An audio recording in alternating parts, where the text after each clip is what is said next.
it it's just like the audacity of you to know that the majority of your students, as far as I know, have incredible amounts of debt.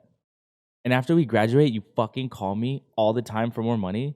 As we're walking home, we had to walk through these apartment complex parking lot, and these guys pulled out these automatic guns, shot them up into the air, then put them back in the car, and then I stopped, he stopped, and we're just like, and I'm like, oh, okay, so nothing's happening. You know, it's like electing the right people at the ground level that mature in the political arena and move their way up, but take those ideas with them because that was the foundation of how they got there in the first place.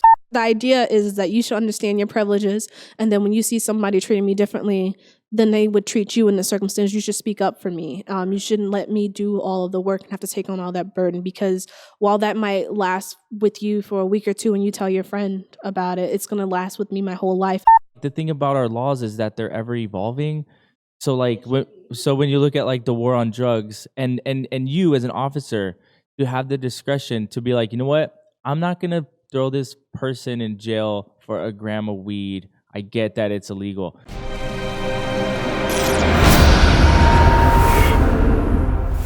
Jameelah, thank you for coming and doing this with me. I want to share with everyone that this is my cousin, and I really appreciate you being here. So if you want, share with everyone your credentials, your background, other than me being your favorite cousin. Yeah. So I have my master's in nonprofit management. I'm working with a couple of friends to open a community tech lab on the west side of Chicago. I'm currently unemployed, but I'm in some really good things like the DLC Fellowship. That's the Development Leadership Consortium. So it's for nonprofit professionals, specifically young nonprofit professionals. Helps us grow our network and learn more about the field. That's about it. That's all Yeah. I'm doing. So share with us where did you grow up? Where was that? I grew up in Garfield Park.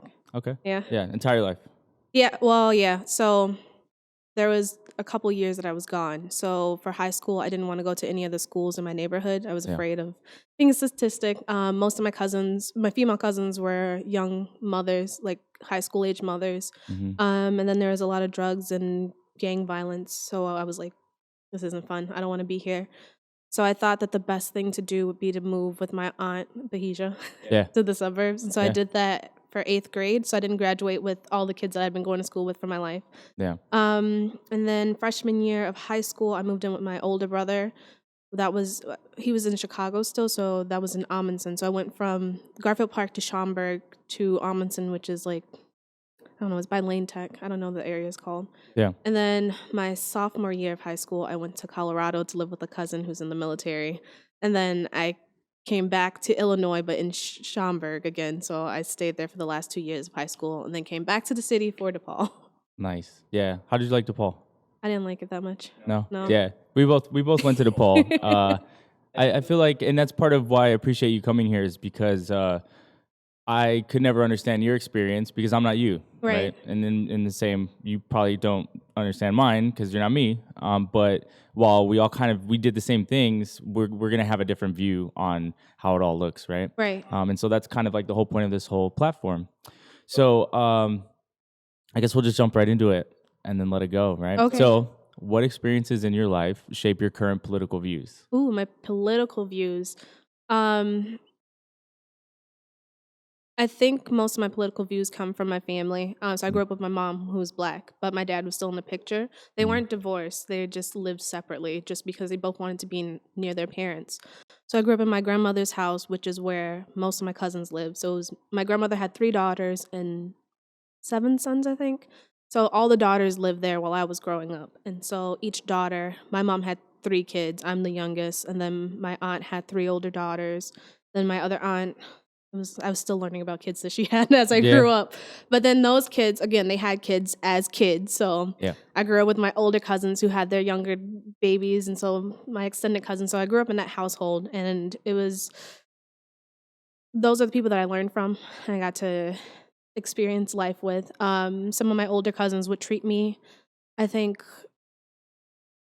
kind of like as their peer sometimes, while still trying to maintain that I was their younger cousin and the age of their children. but I think it was because of the relationship they had with my mother. I think my grandmother had a big influence. Not that I really saw her politically active, but community wise, she was very active. So she was a minister. She was the leader of our block club. So we were the 700 block of Drake. So she was the leader of our block club. She organized our block club parties and Mm-hmm. stuff. She took me to Philadelphia with her once to protest. I have no idea what we were protesting. Oh, really? I just remember having signs, and when I got back home, someone had come with us and taken a picture and wrote an article about it. And so, Yeah. like, I'm a little kid, it's sunny, I don't know what's going on, so I'm holding a sign, my eyes are halfway closed, and my grandmother's behind me with her sign held high screaming. What's on the signs? I don't even remember. I Oh. can't even find that publication. Oh, okay. And then she took me around with her. So she also took us to church, but she also took me to yell at loan sharks around the city. And so loan sharks are the people that were giving predatory loans to Black people. And so I was a kid. I was thinking we were actually seeing sharks. I'm like, what? Like, I didn't get Baby it. shark? Yeah. And Yeah. so I remember we walked up to this guy, and my grandma was like, what the hell are you doing? Yeah. Oh, she didn't curse. And the guy was just like, oh, I didn't know it was affecting people like this. And she was like, yeah, it's really harmful to our community. Yeah. Now that I'm older, I see a lot of the stuff that my parents and my grandparents had gone through that they'd never really talked about. So, like, I never got to hear very much about the civil rights stuff. My grandmother was in Chicago when Dr. King was assassinated. I think one of my older aunts was probably in school around the time that they first started to integrate. And so there's a lot of stuff that they didn't talk about that we kind of had to figure out on our own. A lot of prejudice that family members had. Like, my dad had some prejudices, and I was like, oh, this is old. Why are you acting like this? Now, as I'm older and I can look at history, I'm like, oh, I see where you got these viewpoints from. And so I guess that shapes my political Yeah, views. no, 100%. So, like, what kind of prejudice did Uncle Sammy have? I mean, I right? Well, it was mostly about Jews, Okay. because his narrative is when he grew up. So he was a baby. So I think he was born in Lebanon, but he knew Yeah. that his parents came from Palestine, and he Yeah. knew that his dad owned a school and owned stores out there, and now all that stuff was taken from them, and they had to seek refuge in Lebanon. So yeah, that was his Yeah. narrative. Yeah, no, and that's a part. I guess we didn't preface that half of our family is Palestinian, and then Yeah. your mother is Black, Yeah. and my mother is Tejano, and so that brought, like, that's a lot of diversity, right? Yeah. In just one Yeah. one place, right? Yeah. And so Diversity I and don't- oppression. what is it? Diversity and oppression. Diversity and oppression. On both sides, Yeah, like my grandma, I don't remember who her husband was at the time, but she, I think migrated is when you do it within your own country, right? She Okay. migrated up during one of the, what are they called? I can't think of it now, but it was like the Black migration. Your grandma, you're saying? Mm-hmm. Yeah. So she did it twice. Okay. Once in the 40s, and then once, I think, again in the 60s. And then our teta did, the Nakba in the 40s or something. Yeah. So, like, around the same time, we have these people moving. And it's interesting that they... Looking for, like, a better place, right? Like a better space. Yeah.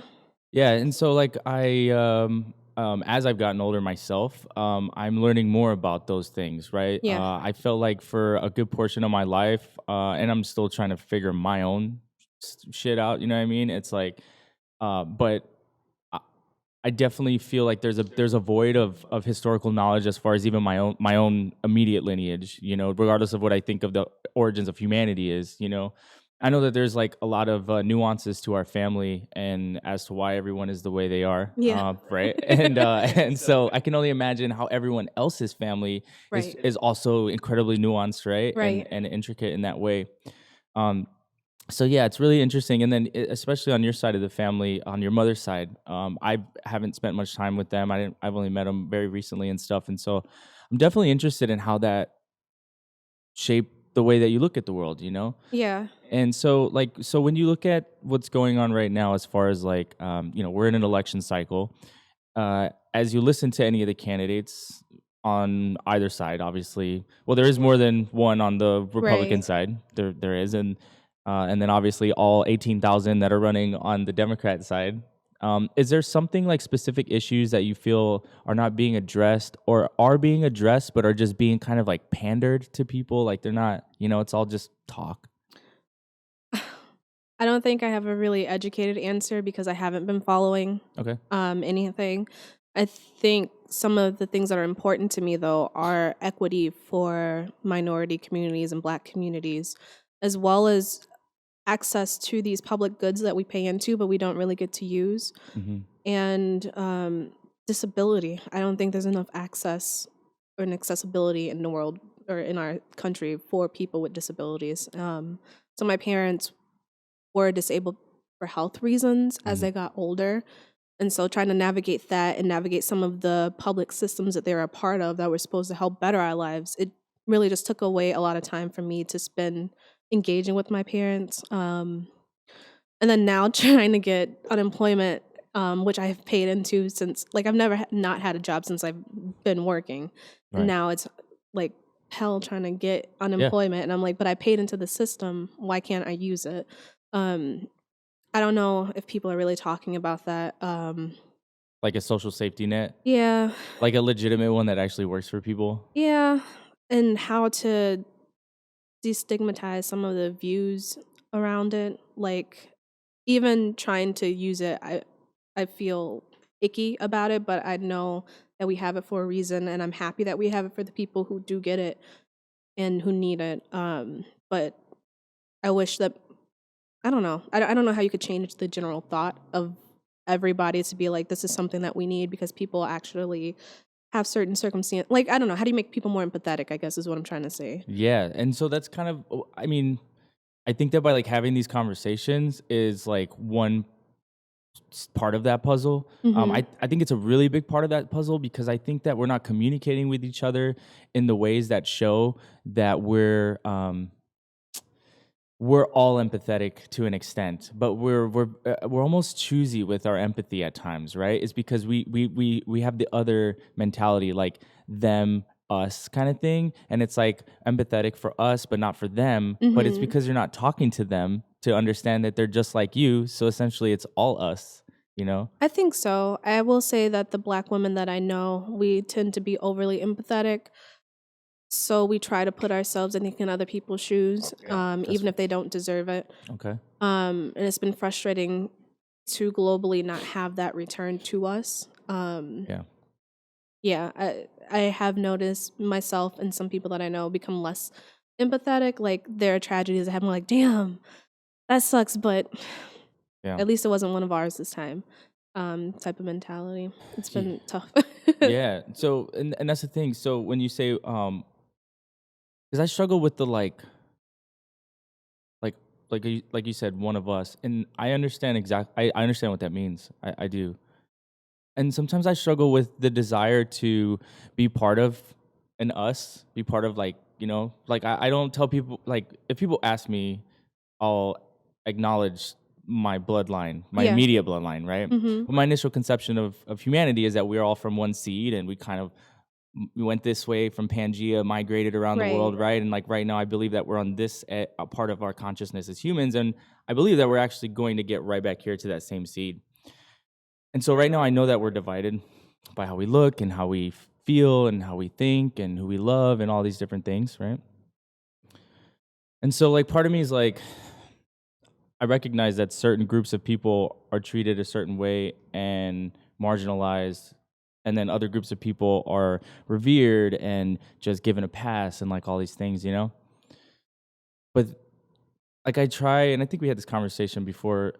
It's like, how can I? And I guess this is my question for you. How can I continue to be empathetic to like the plight of gay people or immigrants or black women, and how can I continue to be empathetic to those groups individually but also still like treat everyone the same, in the sense that like everyone gets treated equally, and an injustice here is an injustice here, or like that kind of thing. Um, I think colonialism has made it really hard for equity to be a goal of ours.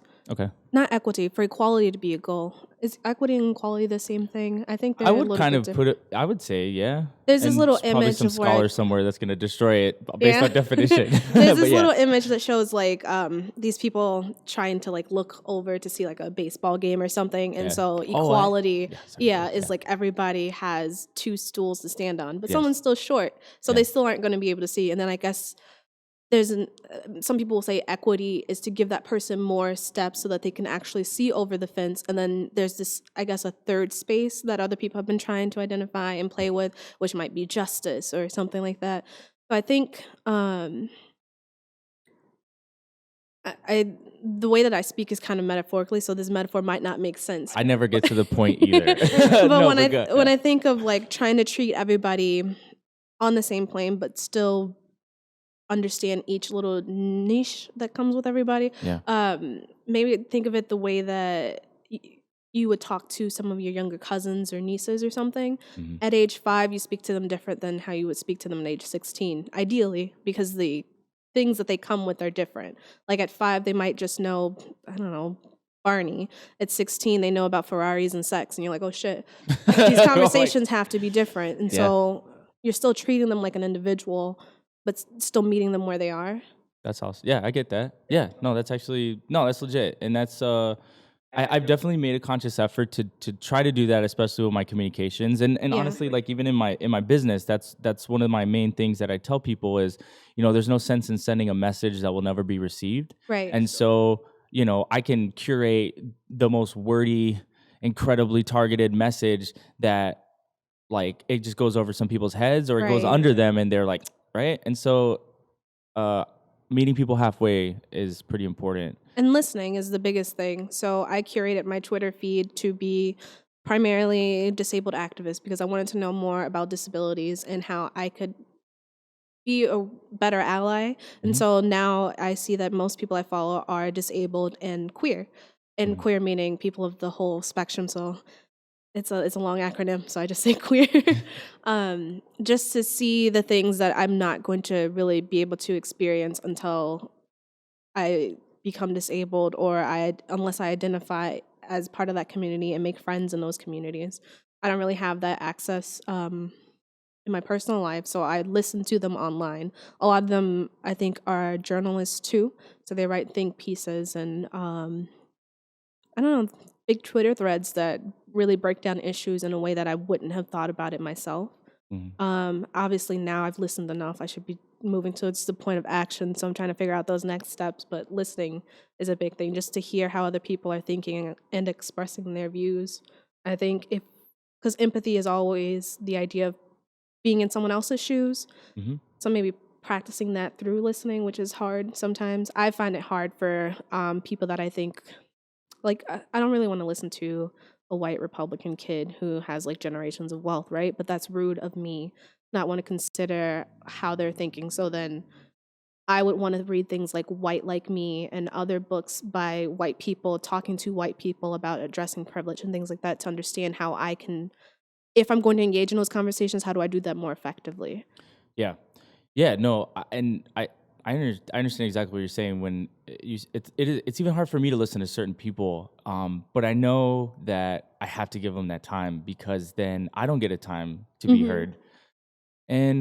But it's also tough because time is finite, and I'm only here for a little bit, and I'm just trying to get as much done as I can while I'm here.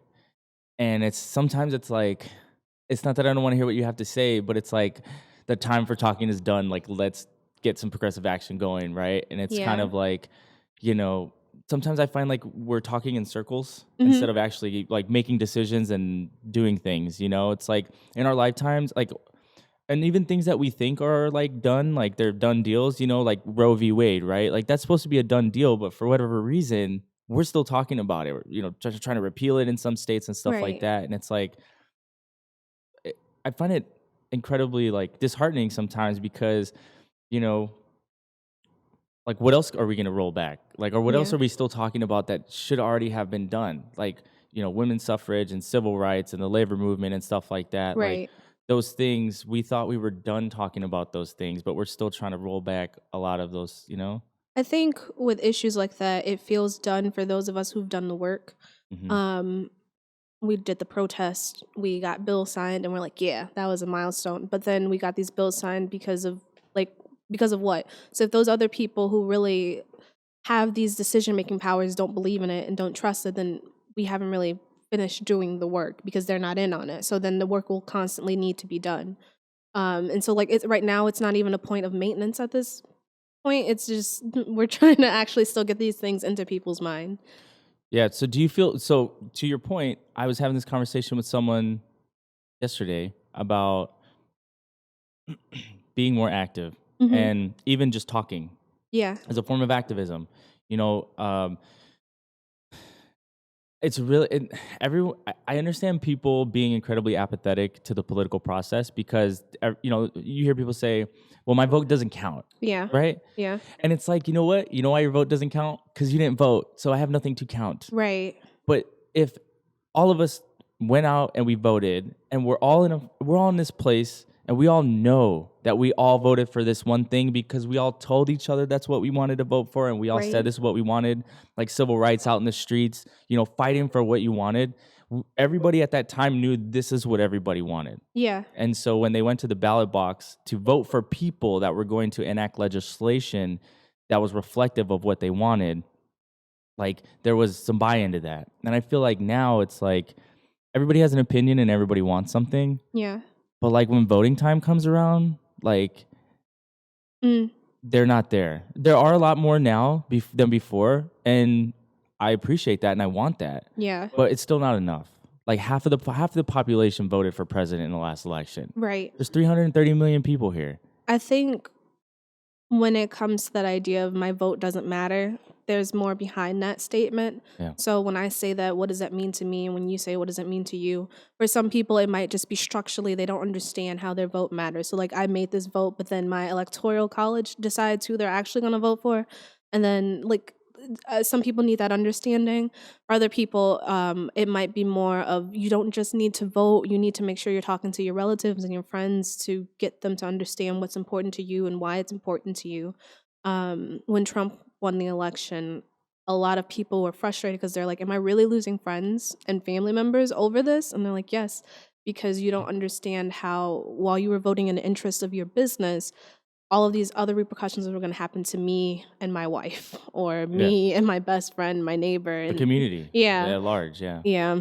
So I think, or at least right now, my understanding would be when people feel like their vote doesn't matter, it's because they don't understand it structurally, and then they don't understand what else they could be doing or how else they could be doing it to really influence their community. Because it doesn't just end at voting for a president. You know, it starts from who is your alderman Exactly. and all that other. It's the lowest level that matters the most. It really Yeah. does. And you know, I feel like in politics, it's often a trickle up effect as far as like the movements of thoughts and ideas and things. Yeah. You know, it's like electing the right people at the ground level that mature in the political arena and move their way up, but take those ideas with them because that was the foundation of how they got there in the first place.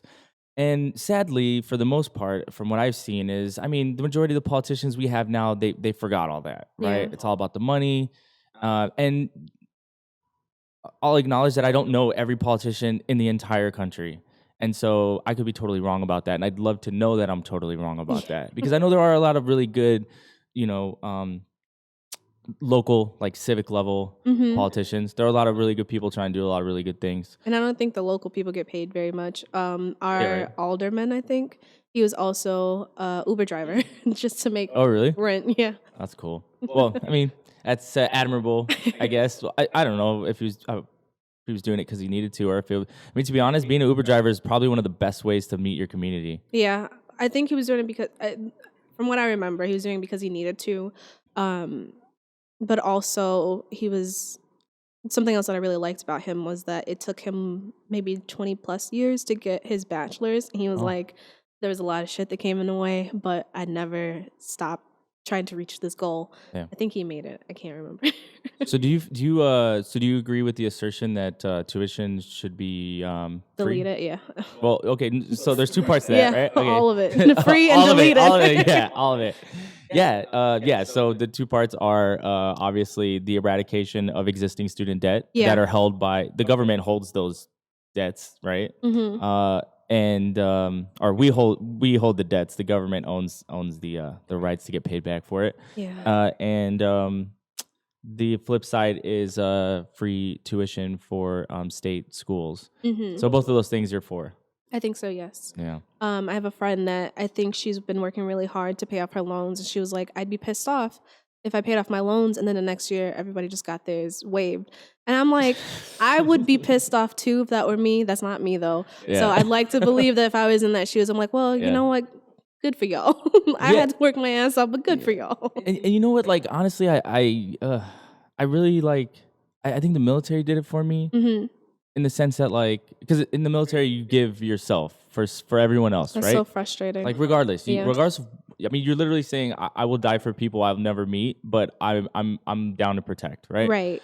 And so this idea that you paid off your student loans and it took you 10 years, and that you wouldn't want everyone else to have that burden lifted up off of them, and it's not even just to lift it off of them, it's literally going to come back full circle because the economy will Right. grow as all of these people have newly disposable income to Right. spend in other places. Yeah. Right? I should have brought up like, but what if that guy was your husband and his loans were forgiven, so now you can buy you guys the house? I know exactly. Yeah, so it's selflessness, I Yeah. guess, and I think one of the core values in the Air Force was service before self. Yeah. And it just kind of resonated with me to go beyond military service. Like it really, I mean, especially in like going to Iraq the first time and just seeing all those people over there, like it really put me in a place to kind of understand my privilege. Yeah. Yeah. Even though at the time I didn't know what it was until I went to Yeah. DePaul and I learned a lot of things, Yeah. like intellectually, I guess, those spaces where communication of ideas really are, it elevates human consciousness. Right. I didn't know at the time that that's what I was understanding was Yeah. my privilege as an American in this foreign space. And so that whole service before self thing translated into me like really wanting to do incredibly more than I was capable of in theater for these people that I met. Like I remember right outside of Kambuka, we used to drive around and like protect the roads and stuff like that, and like be a chill force and a deterrent for bad things. And there was this family. It was a mud hut, and it was just like all by itself in the middle of the desert. But they had these kids, and we used to like play with the kids all the time. Oh, that's sweet. You know what I mean? Yeah. Like I have photos with them too, and like it was tough. Yeah. I think about those kids all the time. I really Yeah. do. I really do. Oh. I really do. And like I don't know where they're at. I don't know if they're still alive. I don't know what their life is like now. All I Right. remember is that like whenever we came around, we had something to give them. There Yeah. was water, like pencils, Yeah, just packets of small tuna, things, just yeah. anything. And it was like the smiles that those kids had, right? Yeah. The happiness that they had, whether it was a fleeting moment or not. Mm-hmm. Bro, when I came home, I was so upset with everyone because everyone here Yeah. didn't understand that. Yeah. And we have so much here, Yes. Yeah, you should share that experience with Cole because he did it's not a mission trip because that's religious, but he did a trip to Africa. Where were they? They were in Kenya. I think they're in one of the slum areas, but they were working with children and then with adults with disabilities, just helping them with literacy and things like that. And so when he came back, he expressed how frustrating it was to just have friends complaining about their iPhones and stuff. And it was like, that doesn't matter. Doesn't matter. I do think that it's great that that experience helped you to reveal a deeper purpose and then to make these other connections. I don't think a lot of people get those. And I don't think that everybody has to do that type of service to get that if they pay attention to what's going on around them. I will say that something about like enlisting that frustrates me is that I know that a lot of the recruiters target low-income people. We're a bunch of poor kids. I know, because I was told that I should also join, because I have a couple family members that are, I think, some in the military, some are in the Marines, to do it and get my education paid that way, but not really talking about the other aspect of what is it like to have to leave your family. So that part frustrates me, but I'm glad that you had that connection with those people and that you can bring that and carry that with you wherever you go. Yeah. For me, that was solidified through watching my grandmother and then finally getting into grad school and understanding that there was a word called, or a phrase called servant leadership, where your whole goal is, I always picture it like mirror it with Jesus. And that's because I grew up Baptist. The modern day Jesus. But it's the idea of anyone that follows you, you want to do what's good for them. So you're always helping to prepare them to be better than you are. Yeah. So not just people do that with their children, ideally, Yeah. but this is just doing that with your community and with your subordinates and things like that. Yeah, I find myself having conversations with a lot of people that are like, in their 20s or early 30s. And as we're having a conversation, it becomes very apparent that this person's consciousness is elevated, right? Obviously, I don't know everybody in their community. And sometimes I have no idea where they're from. Right. But it's just the idea that like we have conversations with people all the time, and sometimes you like this person gets it, sometimes they don't, or sometimes they have really valuable things to share, and sometimes they're just very surface level, right? And everybody's at different places in their life. Right. But to your point about the servant leadership and having those behind you do better than you, when leave things better than you found it, kind of thing. Right. I try my best not to overstep my boundaries with people and get too personal too quick. Yeah. But I do feel compelled to tell people when I feel that they're in a place of responsibility to share with their community what they've learned and to elevate their community and not to leave them behind. You know what I mean? Because I feel like a lot of times people, they it's not even that they're consciously doing it, right? I mean, some people are just caught up in taking care of themselves that maybe they don't take 2 seconds to stop and realize, damn, I have a lot to share that I should be sharing with the people I grew up with, and I'm not, I think there are two things that I want to speak on. And so one is my experience of wanting to give back to my neighborhood, and then two, the point of vulnerability that comes from seeing that in somebody and you have to have vulnerability and courage to say that to somebody, and hopefully it will resonate with them in a way that they can then be vulnerable with themselves to be like, oh shit, this is a message that I should be sharing with my people, right? Yeah. But so growing up in Garfield Park, so our street wasn't bad. I don't remember it being bad. I remember we had a lot of drug dealers, but the street that was bad was Central Park, which was like right across the street from us. There were these two houses that were in front of my grandmother's house, like across the street, that burned down. And so we got clear access view of the park. So there's this lot and then the park right behind that. We never really... Oh, I'm sorry. Yeah, no, we never really got to go and play in the park because it was so dangerous. And I'm like, but it's right across the street. You can see us. Well, that street always had shootings, and those bullets would always fly over to our house and to our block, right? And so growing up, we were like, I can't wait till I get out of the hood. And that's all we thought. That's all we wanted. And then when people started to leave and not come back, we were like, oh, so you get all of this. You go on, you come back, maybe you flaunt it a little bit. Right. We all aspire to be that way, but we're still here. And so then when I leave and follow you, who else is still going to be here? And so when we got older, we started to realize, at least some of my younger cousins and I that talked about this, we were like, how do we give back to our people and not just leave them back there? How do we give back to the systems that served us and helped us become where we are? Even if we're not that great, we're still farther than we could ever have dreamed to have been as little black girls in the hood. Yeah, no, I hear it. And like I think that's partly why I started doing this, because I found that like it was hard. I'm bad at individually reaching out to people and like keeping up, because I feel like and it's funny because like a few buddies of mine from the military, we saw each other again recently here. And I was so excited to see them. And I think they didn't understand that they had always been with me. Yeah. You know? Yeah.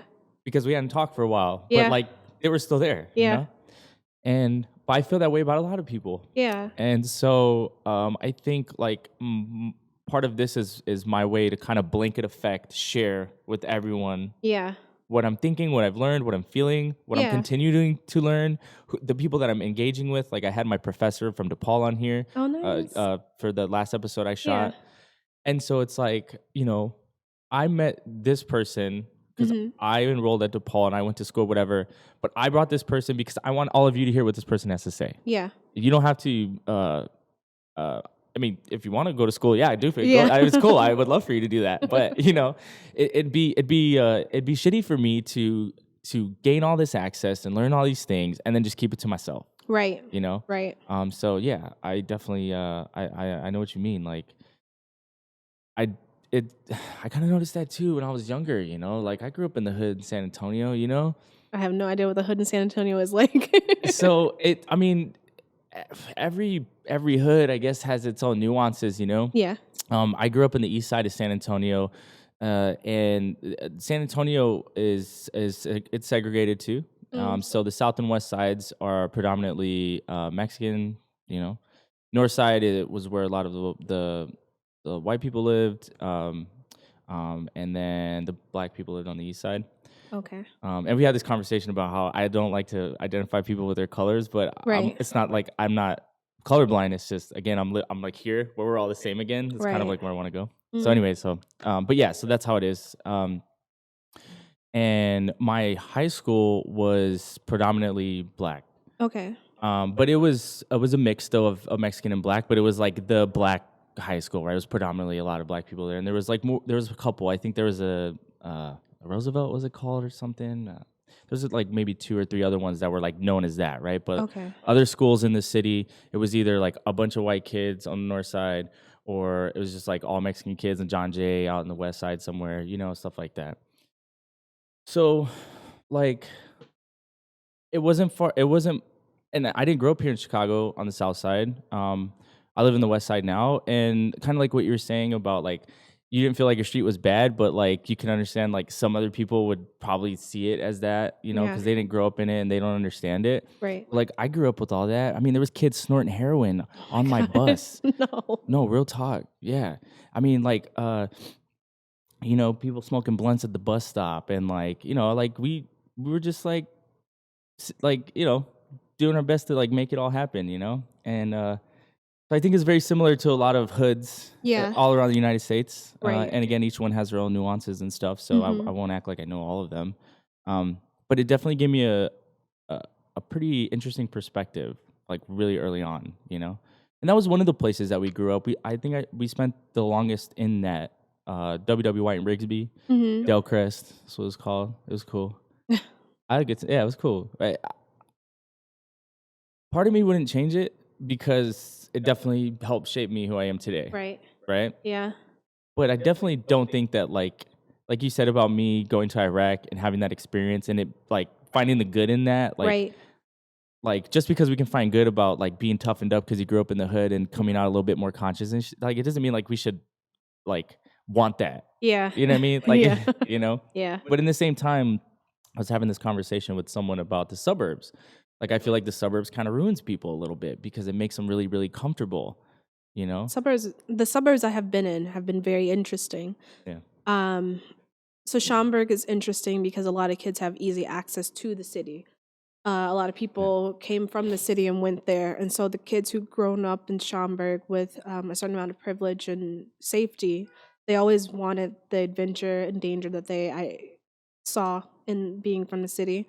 And I saw that when I lived in Colorado. I was in Colorado Springs, and there wasn't any crime that I remember.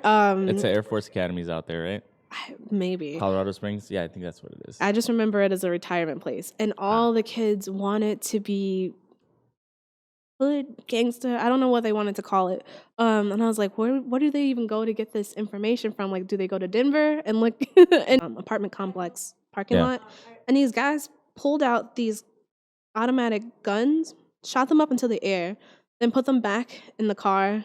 And then I stopped, he stopped, and we're just like, and I'm like, oh, okay, so nothing's happening because, and it like shook the community. But it was just interesting that the kids wanted.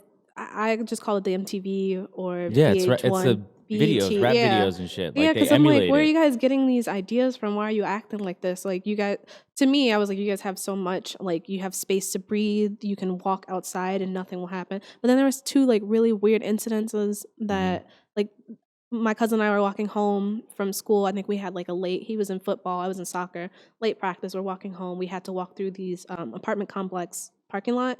And Hmm. these guys pulled out these automatic guns, shot them up into the air, then put them back in the car. And then I stopped, he stopped, and we're just like, and I'm like, oh, okay, so nothing's happening. Because, I grew up on the west side of Chicago, so I'm like, Yeah. they're not shooting at me. Let's just, so I'm still Exactly, talking and trying to walk. exactly. My cousin's like, no, he grabs me, he pulls me down. So we're Oh, ducking behind the yeah. cars, like sneaking Yeah, yeah. out. I'm like, it didn't seem like they were going to target us or shoot. Like, Yeah. we don't even know who they are. Like, it didn't even Yeah. register in my mind that that would be a threat to me, Yeah. even where I grew up. Yeah. I was like, the bullets went out. They gonna come back down eventually, but probably not here. Yeah, I mean, that's how I feel like here. It's So like, weird. yeah, so like when I moved to where my crib is at now, Yeah.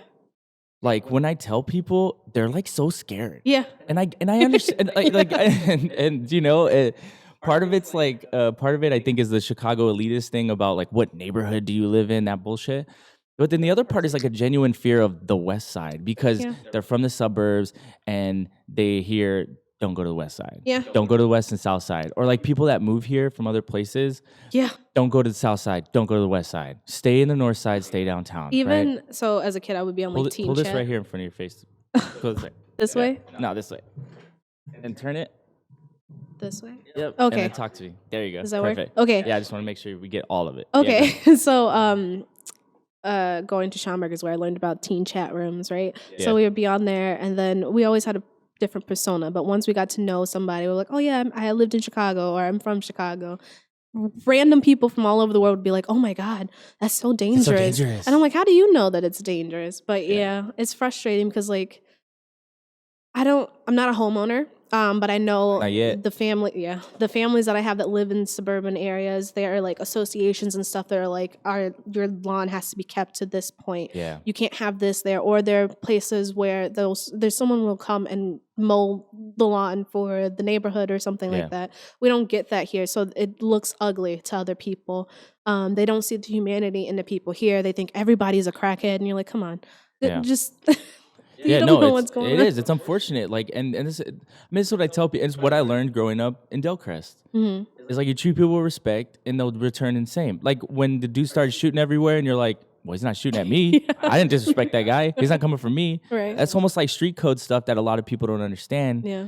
And I think there should be some form of like learning things from the streets, because to me that's like that's just basically listening to each other. And to me that's what that is, because the streets talk. Like there's like a flow, right? Like when you're from an environment where everybody is kind of like understanding each other and commingling, Right. And I feel like in the suburbs a lot people don't talk to each other. Like Yeah. you have neighbors, Yeah. you live next to them for 10 years and you don't even talk to each other, Right. like ever. You may do like this thing Yeah.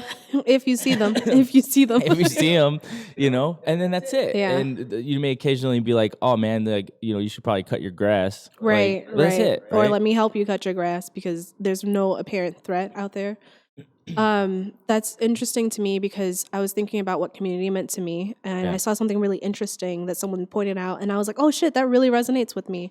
But it was the idea that on the west side and maybe on the south side, I have family there, but I wouldn't consider the south side my community just yet. But the idea of community for us on the south and west side is it's our block. Yeah. So our block is our community. So all of Inglewood isn't like this is all us. They might be like 87th Street, whatever. I don't know how the I know, I south side understand. is. Yeah. No, you're right. But Yeah. because, the street I grew up on was Drake and it was a 700 block, but that 700s go on for Long time. Yeah. Or a long way. Yeah. right. But only that, so corner to corner was mine. That next Drake block, I was like, I don't know, y'all. Yeah. Like, what do you guys do? What's important to you? But we all knew everybody and everybody knew us. So if I'm at Amundsen and I come to visit my grandmother's house and my mom's there, my mom's like, oh, so-and-so said they saw you on Division in this street. And I'm like, oh, so they probably saw me on the bus coming back here. And I'm like, who the hell is so-and-so? And how did they see me? Yeah, why but you that watching me? check-in thing, they're like, hey, I saw your daughter there. Is everything okay? Is she fine? Like, Yeah. we had a solid community. Yeah, and so that was like, that's a good way. Like I find that like that's a good thing that people do as far as segmenting themselves, because it allows for kind of like targeted oversight, I guess. Like, being able to watch like, oh, that's Jameelah from this block. She not belongs, right? But her parents are Right. right, these people, Right. and so like you say. But in the flip side too, so how do you feel about like the alternate segmentation, like the negative one, like more of like for gangs and like territory and stuff? Oh, yeah. Do you mean? For me, it's been difficult to see and recognize because as a woman, I didn't have to really deal with any of that. Okay. So it would be interesting talking to a black male who, because at the time growing up, it felt like women were more at risk for being pregnant early, and then the boys were more at risk, the men were more at risk of Going to jail? yeah, Yeah. being a part of gangs or something like Yeah. that. But like that should exist. Oh, And yeah. people, when I was a mentor, we mentored kids on the south side of Chicago. This is why is DePaul mentoring kids on the south side? It was for a greater study, which I would love to see what results. What the outcome was? It was measuring and understanding the coping mechanisms of kids. They were focused on the south side at that point. So we mentored these kids, and this was before they closed down all of the schools and made everything like a charter school and merged everybody. So a lot of those children were a part of gangs because they felt like their families were a part of those gangs, so they had to be in them as well. Um, I wonder if those children still carry those values, if they're still a part of those things, and what does it mean to them? Is it the general sense that we think that you have to go shoot somebody or rob something to be inducted into a gang? Is it like that, or is it like a family lineage type of thing? Yeah. I don't know. I'm not a part of it. Yeah, no. I understand. It's unfortunate because like I feel like this thing that this phrase that I conjured was kind of like we're all fighting for the same scraps. Like they have us out here fighting for the same scraps. Right. I find that to be like multi-level, right? So from the street gangs to corporate America to, you know what I mean? Like disabled people. Right. Like we're all fighting for the same scraps. And then like within these communities, it's like we're all like competing with each other. And in different spaces, it could become like violent, right? In other places, it could just become like hateful ideology. You know what I mean? And so I wish there was an easy answer how to kind of break that cycle. And I know it's not that easy. Yeah. Yeah. Yeah. So, okay. So you're not following the election. So again, you started touching on it earlier. What issues are important to you? I know you mentioned a few things, but like if there's one thing that you really wish everybody was like paying attention to right now, or like what you feel has even maybe the most probability or the best chance of actually like working out in the near future, if everybody was part of it, what do you think that is? I think for me, it might be, for me, there's this link between gun violence, police violence, and how our mayor sees teachers and the rights and things that they deserve. Mayor Lightfoot? Yeah. So how do you start going? I was gonna say, how do you feel about what's going on with the teachers and all that stuff? So some things get too overwhelming for me, and so I just have to draw back. And so I try to look for the funny things and not the serious. Like I don't want to dive more into the serious things because they're going to stick with me forever. Like this is so random, but Eve Ewing, I follow her on Twitter, and she shared an excerpt from something she was reading, but it talked about Emmett Till, and so like the woman that babysat him, her son, I think is Fred Hampton. I think that's his name. But he died by police violence. If I'm remembering correctly, he was an activist. They shot up his home. He died.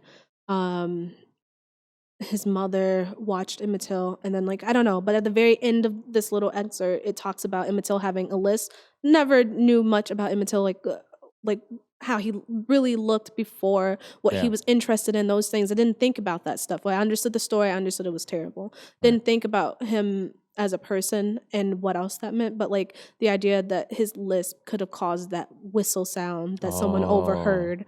And, right. That triggered all that whole right. Shit, and that's been sticking with me since I read it. So I try not to get into those nitty gritty things because they will stay with me forever. Yeah. But I feel like, from my understanding of what the teachers were going through, I agree. So growing up, my class would be of 30 kids, and there's one teacher. We didn't even have a teacher's aide.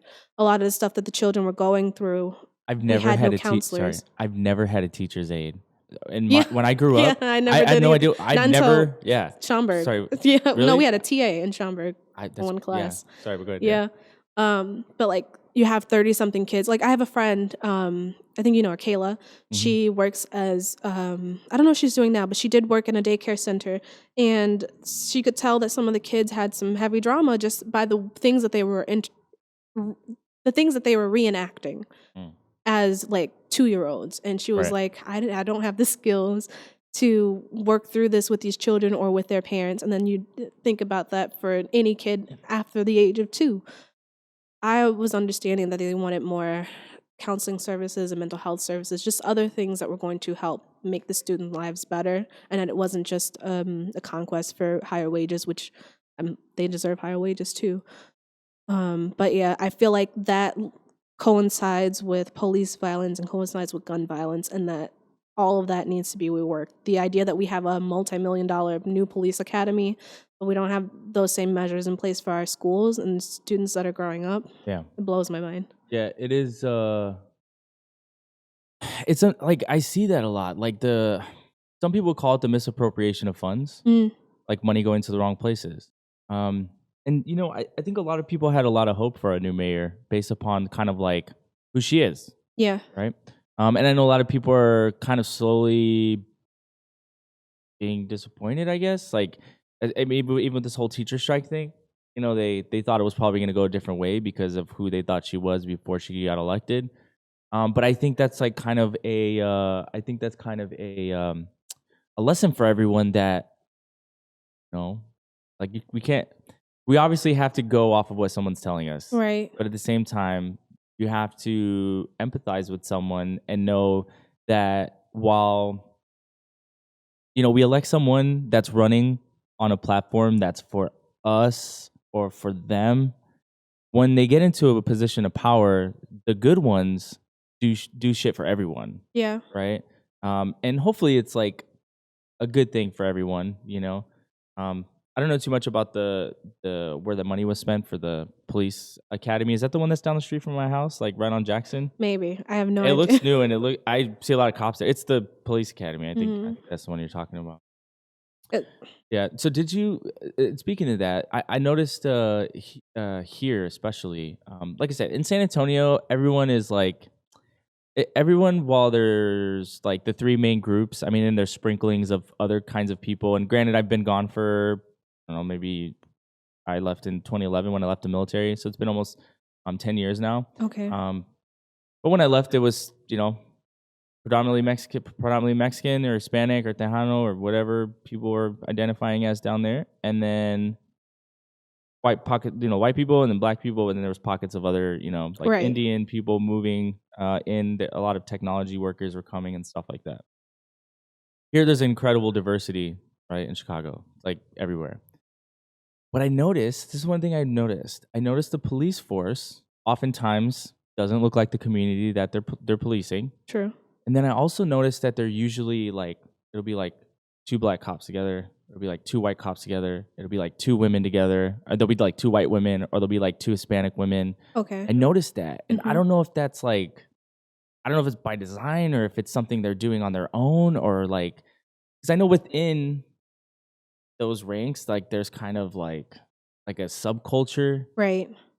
So you growing up here, Yeah. having seen more than I, what do you feel about the police force? Like, what is your experience? And I know we kind of mildly had conversations about this before, but growing up, I used to think that they were the coolest people in the world. Like they cool. looked cool, like they just looked tough and stuff. And I didn't really understand what they were doing to the community. Growing up, though, 2 things that have changed my view are, there's a show, I think it was called Liberty Heights, probably an ABC show, but it was based around a black family, and the dad was in the police force. And there was some questions and concerns about him moving back to his old neighborhood so that he could be a beat cop there. Yeah. And like how that affected his relationship with his neighbors and the people that he grew up with.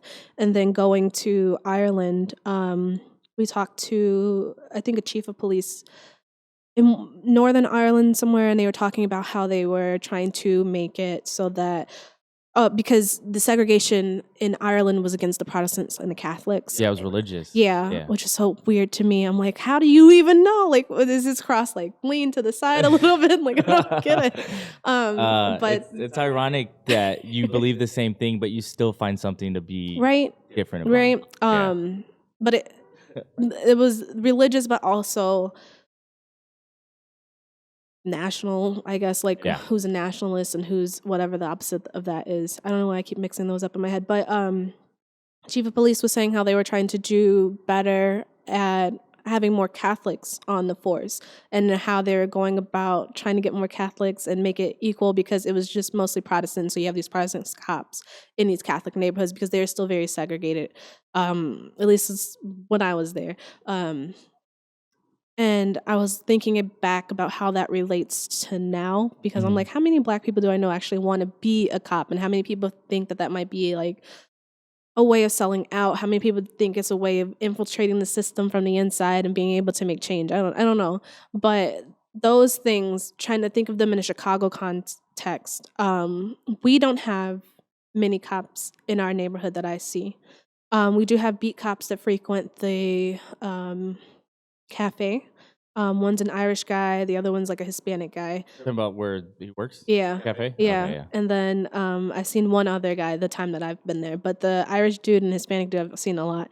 But then so I used to work in Oak Park, so I would have to drive through my old neighborhood. So coming from northwest side through the west side to Oak Park, seeing that change, obviously in the west side, tons more cops everywhere. On every corner there was a cop somewhere. Why? I don't know. And then Oak Park, you don't really see them that much. You might see one or two stray cops. Never really see what they look like on the inside because everybody's still in their cars. Occasionally you'll see a white cop chasing a little Black kid somewhere. I think that it is important because I knew someone in grad school that was a cop. I think from what he said that there are beat cop meetings. I think that's what it's called. And so the community has the chance to go and meet with these cops. I know what you're talking about, yes. Okay, but... those meetings happen, yeah. Okay, I never knew about it. I've heard about it, yeah. There's where the community can come and talk to the police, yeah. I think those types of things are important for people to get to know each other, because I should know who is walking my neighborhood with a weapon that could kill my kid or whatever. Or me. I should get to know them. They should get to know me. They should ideally be from around here so that they know what's actually going on and what we care about. Like, they shouldn't just be at this meeting. They should also be in the larger community meetings, which I also didn't know happened. Like, depending on where you're from, there might be because I'm in Avondale, which is like Avondale-Logan Square area. So sometimes there's an Avondale-Logan Square community meeting. Sometimes there's an Avondale meeting. Those cops should also be there because they should be a part of the community. They should know what's affecting us and what changes are happening as well. Yeah, I know there's a provision that says you, like, if you're a government employee for Chicago, you have to live in Chicago. Right. But I know that a lot of them literally live right outside the line. I know some people. Or they'll pay someone to I had someone offer to pay me to use my address. Yeah, I've known someone that I think they had two houses and they used that other house address so that they could. Yeah, which again, it's like play by the rules or don't. Meaning, like, be part of it. Like, be part of the game. Be vested. Right. But or don't. Right. Like, don't just eat off of us right. because it's a good job, and you know, because then you come in and then you don't give a shit because right. you're just here for a paycheck. Clearly, you're just here for a paycheck because otherwise you live where you wanted and work somewhere else that allows you to live wherever you want. Right, or you're like me. I live in Avondale now, and I want to have a community center on the west side of Chicago. Yeah. How much has the west side of Chicago changed since I was in elementary school? Well, driving through, it looks the same to me, but really, how much has it changed? I don't know, because I'm not there anymore. Yeah. I definitely have aspirations of moving back to the west side. I'm trying to convince my family to do it as well. The progressive ones. I'm like, come on, we all buy property, and then we can all influence how the community changes, because nobody's doing it right now. And a lot of the people that we grew up with are still there, probably. Yeah. I was watching, I think it was from like 10 months ago. I was watching it earlier today. Killer Mike, you know Killer Mike? No. So he's part of a music group called Run the Jewels. Okay. But he's very pro-black, but like in a really good way, in the sense that he like is about uplifting the community. He uses his resources to like give back. And he was talking about owning a block. He's like, I own a whole block in Nice. Atlanta. You know what I mean? And he was talking about how other people that came in with money that didn't look like him in his community came in and they bought a couple blocks, but they ran it a little bit differently, you know? And he was saying, if I interpreted it correctly, he was saying like what you're saying, like we should be the ones doing this for ourselves as much as possible. Yeah. Right. So he mentioned something about charter schools, and you said it earlier too. How do you feel about charter schools? I don't know much about them. I have cousins and nieces that are in school. So being so removed from the system, I don't know how it works. Yeah. I don't know if they have the same schedule of like 8 to 3 as I did. I think their holidays and stuff are a little bit different. They're affected more by teacher strikes. I don't remember many teacher strikes growing up. So I have no idea. I think when I thought of charter schools, I thought of them like private schools. I think that's what I thought they were. Yeah. I have no I think idea. they kind of are. I think it's like you get like vouchers or something, because it's a private school in the sense that it's not publicly funded. Yeah. Even though they're publicly funded with vouchers often. Right. Yeah. No, I'm also not incredibly well versed on charter schools, but from what he was kind of saying was like, he was kind of mentioning how, a lot of people have issues with curriculum here, and I do as well. Yes. Right? There's certain things that we're taught that are, to some people, historically inaccurate. Right. And one of the best professors I ever had, it was while I was in the military. I was at Park University. It was like an online university, but then they had classes on base. And it was like I was doing my associates, and he was a historian. He wasn't a history professor. This is what he said. Okay. Right? He said, I'm a historian. I'm not a history professor. Okay. Right? He said there's a difference. And one of the things he said is, because he said literally, like first class, he was like, history is nothing more than his story. Yeah. Right? And I was like, damn. So Hotepish. Yeah, and it makes total sense, right? Yeah. Because, right, who gets to decide what history looks like? Right. Those who own the pens. Yeah. And the means to ensure that everybody reads what they wrote. Right. And so Killer Mike was talking about charter schools in the sense that he was saying, well, if we don't like what's being taught, let's start our own schools. Or let's fund or promote and actively participate in the schools that have our people's name on them, like Thurgood Marshall and schools like that. He was saying, bringing up stuff like that. Okay. You know what I mean? So saying, instead of waiting around and hoping that other people change things for us, do it ourselves. Yeah. There's a framework to do that in certain instances. So there is. Yeah. I think so. I agree that there is a change in curriculum. So when I was working at a foundation, we met a lot of educators, and a lot of them were implementing social economic learning, something like that. But the idea was understanding the emotional needs of the students and helping them to understand their emotional needs as well and be able to express themselves better. So I don't know exactly what that curriculum looks like, but there are a lot of teachers and institutions that are like, we want to bring this back. What else? I'd like to bring in, I don't know about back, but I'd like to bring in like financial literacy. Back. No, I don't know. No, meaning I don't know if this was ever a thing to bring either. Back is what I'm saying. But like financial literacy. Yeah. Like, why are we not teaching kids how to like open a bank account? Like literally something as simple, like, you know what, Chase Bank wants to really be a part of the community. Right. How about, I don't need more ATMs. I don't need automatic tellers. I need you to initiate programs where you come into the schools. Yeah, because they wait too long. They wait until you're a low-wage worker, and then they go, hey, we will give you all free checking accounts if you listen to this seminar. The things that they give you, it's trash. They send it to me all the time, especially since I started the business. And especially when I got the crib, when I got the house, it's like all of a sudden everybody wants to be my friend. Yeah. Right? Yeah. Meaning these businesses, and they want my money, right? Or what little I have, they want it. And they're like, we'll give you, what do they say? We'll give you $300 if you spend like $25,000 or something stupid. And it's like, really?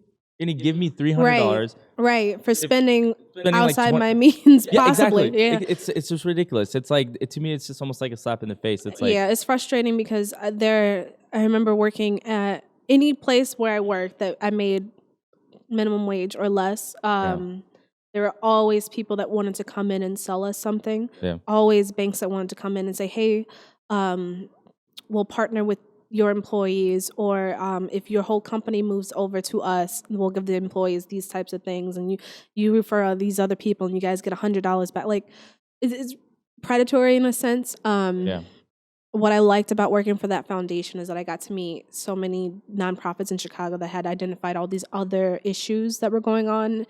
One of the organizations that we had funded, they go in and for these big companies with low wage workers, they teach them about credit. So they help them to build their credit scores and stuff like that. And I'm like, yeah. That's good, important. good, Like, right? yeah, And then, yeah. like you're saying, let's then extend that further where we're teaching these students. You're 16. You probably are. You're able to work now, so you should probably be able to have your own bank account, and we should be able to work with you and your parents to setting you up that and helping you get, because not every parent has, like, I can't tell you how many people I've met whose parents have had their names on credit cards, and the parent has built up this amazing credit for this child that, like, otherwise wouldn't have anything. I had to figure it out on my own the hard way, right? I'd never had my parents really talk to me about how to balance a checkbook, and even now, I will still probably look to see how do you write a check, because I'm like, I've never written a check. oh I've my written one goodness. check, and I realized, like, literally, I wrote it out, and then I think I talked to whatever organization I was trying to pay, and they're like, "Oh, you can just do it electronically," and I was like, "Void," and Oh I yeah. to this day I've never written a check. Yeah. Yeah, But like not everybody's parents have that capability and access to teach them about finances. And yeah, so if we're paying into these school systems, and these school systems are such an integral part of our lives because they're required for us to get employment, yeah, then they should also have these basic yeah. things. But yeah, I agree. I think I remember in Schaumburg they had we had to take home ec in like middle school, assuming that you were there for middle school. Otherwise, you missed that whole part. And then in high school, there was a class about Excel and about finances, and so they gave us this brief rundown about taxes and how interest worked and stuff like that. I was surprised to know that so many other people never had that class. Yeah, no, I mean that's same thing. So, 2 years out of my entire life, I went to school here Hmm. out in the suburbs. So 1 year was the fifth grade, and I was in Hoffman. Okay. I don't remember much, and I was young. And then, but I do remember freshman year at Streamwood, and I Hmm. remember feeling like I was in like a movie. Like it reminded me of every movie I ever saw that was nothing like my actual experience in San Antonio, Right. right? Because Right. like, I, and I don't know if I ever told you, but um, the entire district, everybody was so like impoverished, right? Just the economic level was so low that they voted unanimously or something like that. We just all got free lunch, Oh, okay. free breakfast and lunch. Which Right. should also be a part of schools. Yeah, well, yeah, and I for sure in most communities I would say yes, and to be honest, I would be for all communities getting that too. Even like I know some people say with the free tuition thing, Yeah. they're like, well, why should rich kids get free tuition? But it's like again, it's like the and something I was saying earlier about But their parents also you can't be might, upset. yeah, and I can't. We can't pick and choose. It if should be for everyone. right, I did wealth screenings. A Okay. lot of these wealthy people put millions of dollars back into these schools that they came from, either Yeah. for legacy reasons or Yeah.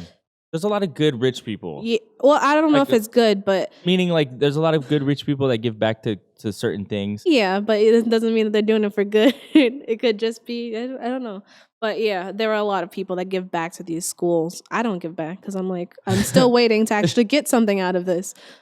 You get those emails from DePaul like, yo, give me some Calls. money. You At get like, calls? yeah, at like 7 dinner time, some Do not kid call me. No, I'm just dinner kidding. time, a kid calls, "Hi, how are you? Oh my God, really?" I'm like, "Come on." Yeah. But just see, get to the okay, ask. this is where I struggle because Yeah. so because I don't know. I just never imagined that I'd go to a school like that Yeah. and had and obviously you also went to the same school. Hmm. I always felt like I never would have been able to because of the economic barrier, right? And that was why I joined the military. Yeah. Obviously, I was comfortable enough. Like I joined the military because I had no money for school, and I was in like this place where I was living here with my dad, and like it just I needed to be somewhere else, and it was like, do you want to serve your country? And your country will reward you for your service by allowing you to go to school on us. Right. And I said, that's fair. I fuck with America. I'm down. Let's do it. Right. Yeah. And so I did. But I know a lot of people took that burden on themselves. Grad Right. school I'm paying for. Right. So I have student loans for that. But undergrad was paid for. Yeah. And that tuition is insane. It is. So I Yeah. wasn't even sure I was going to go to college. I thought, because I was in Schaumburg by the time that I was graduating, so my friend groups had changed drastically. And their access and knowledge was different than what I grew up with. So I was the first person in my immediate family to go to college. I think I had an uncle and a cousin that went and got associate's degrees, but I'm not sure. So I didn't know what I was taking on. I didn't think I could afford college, and then financial aid was a thing. So I was like, okay, cool. Financial aid covered everything. Okay, cool. Yeah. Everything in loans. Yeah. And so Yeah. I was, my one blessing was that my 4-year degree cost as much as the first 1 year of school. And I was like, oh, wow, that's good. Thinking that the economy would still work the way that it did for my parents and stuff like that, but also not understanding that I wasn't, my first time going, I went to DePaul twice. So my first time going, my counselor for psychology, she just wanted to get us out of school. So she just wanted us all to graduate. That's not helpful for a low-income kid who doesn't have any other family members, who doesn't know. I didn't even have the capacity to look and to see what other majors I could be in. I didn't know double majoring was a thing, how I could get into that. I didn't know what I needed to do after having my bachelor's degree in psychology to even get myself a job. And then the teachers, most of my psychology teachers, I think, were adjunct or part-time teachers, and so my next year they wouldn't be there. So who do I have to go to other than this counselor to figure out what I'm supposed to do next? I left not knowing what to do, and so I didn't have a job that was in my field. I didn't know what my field was. I was making $8 an hour. How was I supposed to start paying off these loans? And then for my second time going back, again, financial aid covered it, but this time I got scholarships because I understood how to find them, and I understood navigating that system.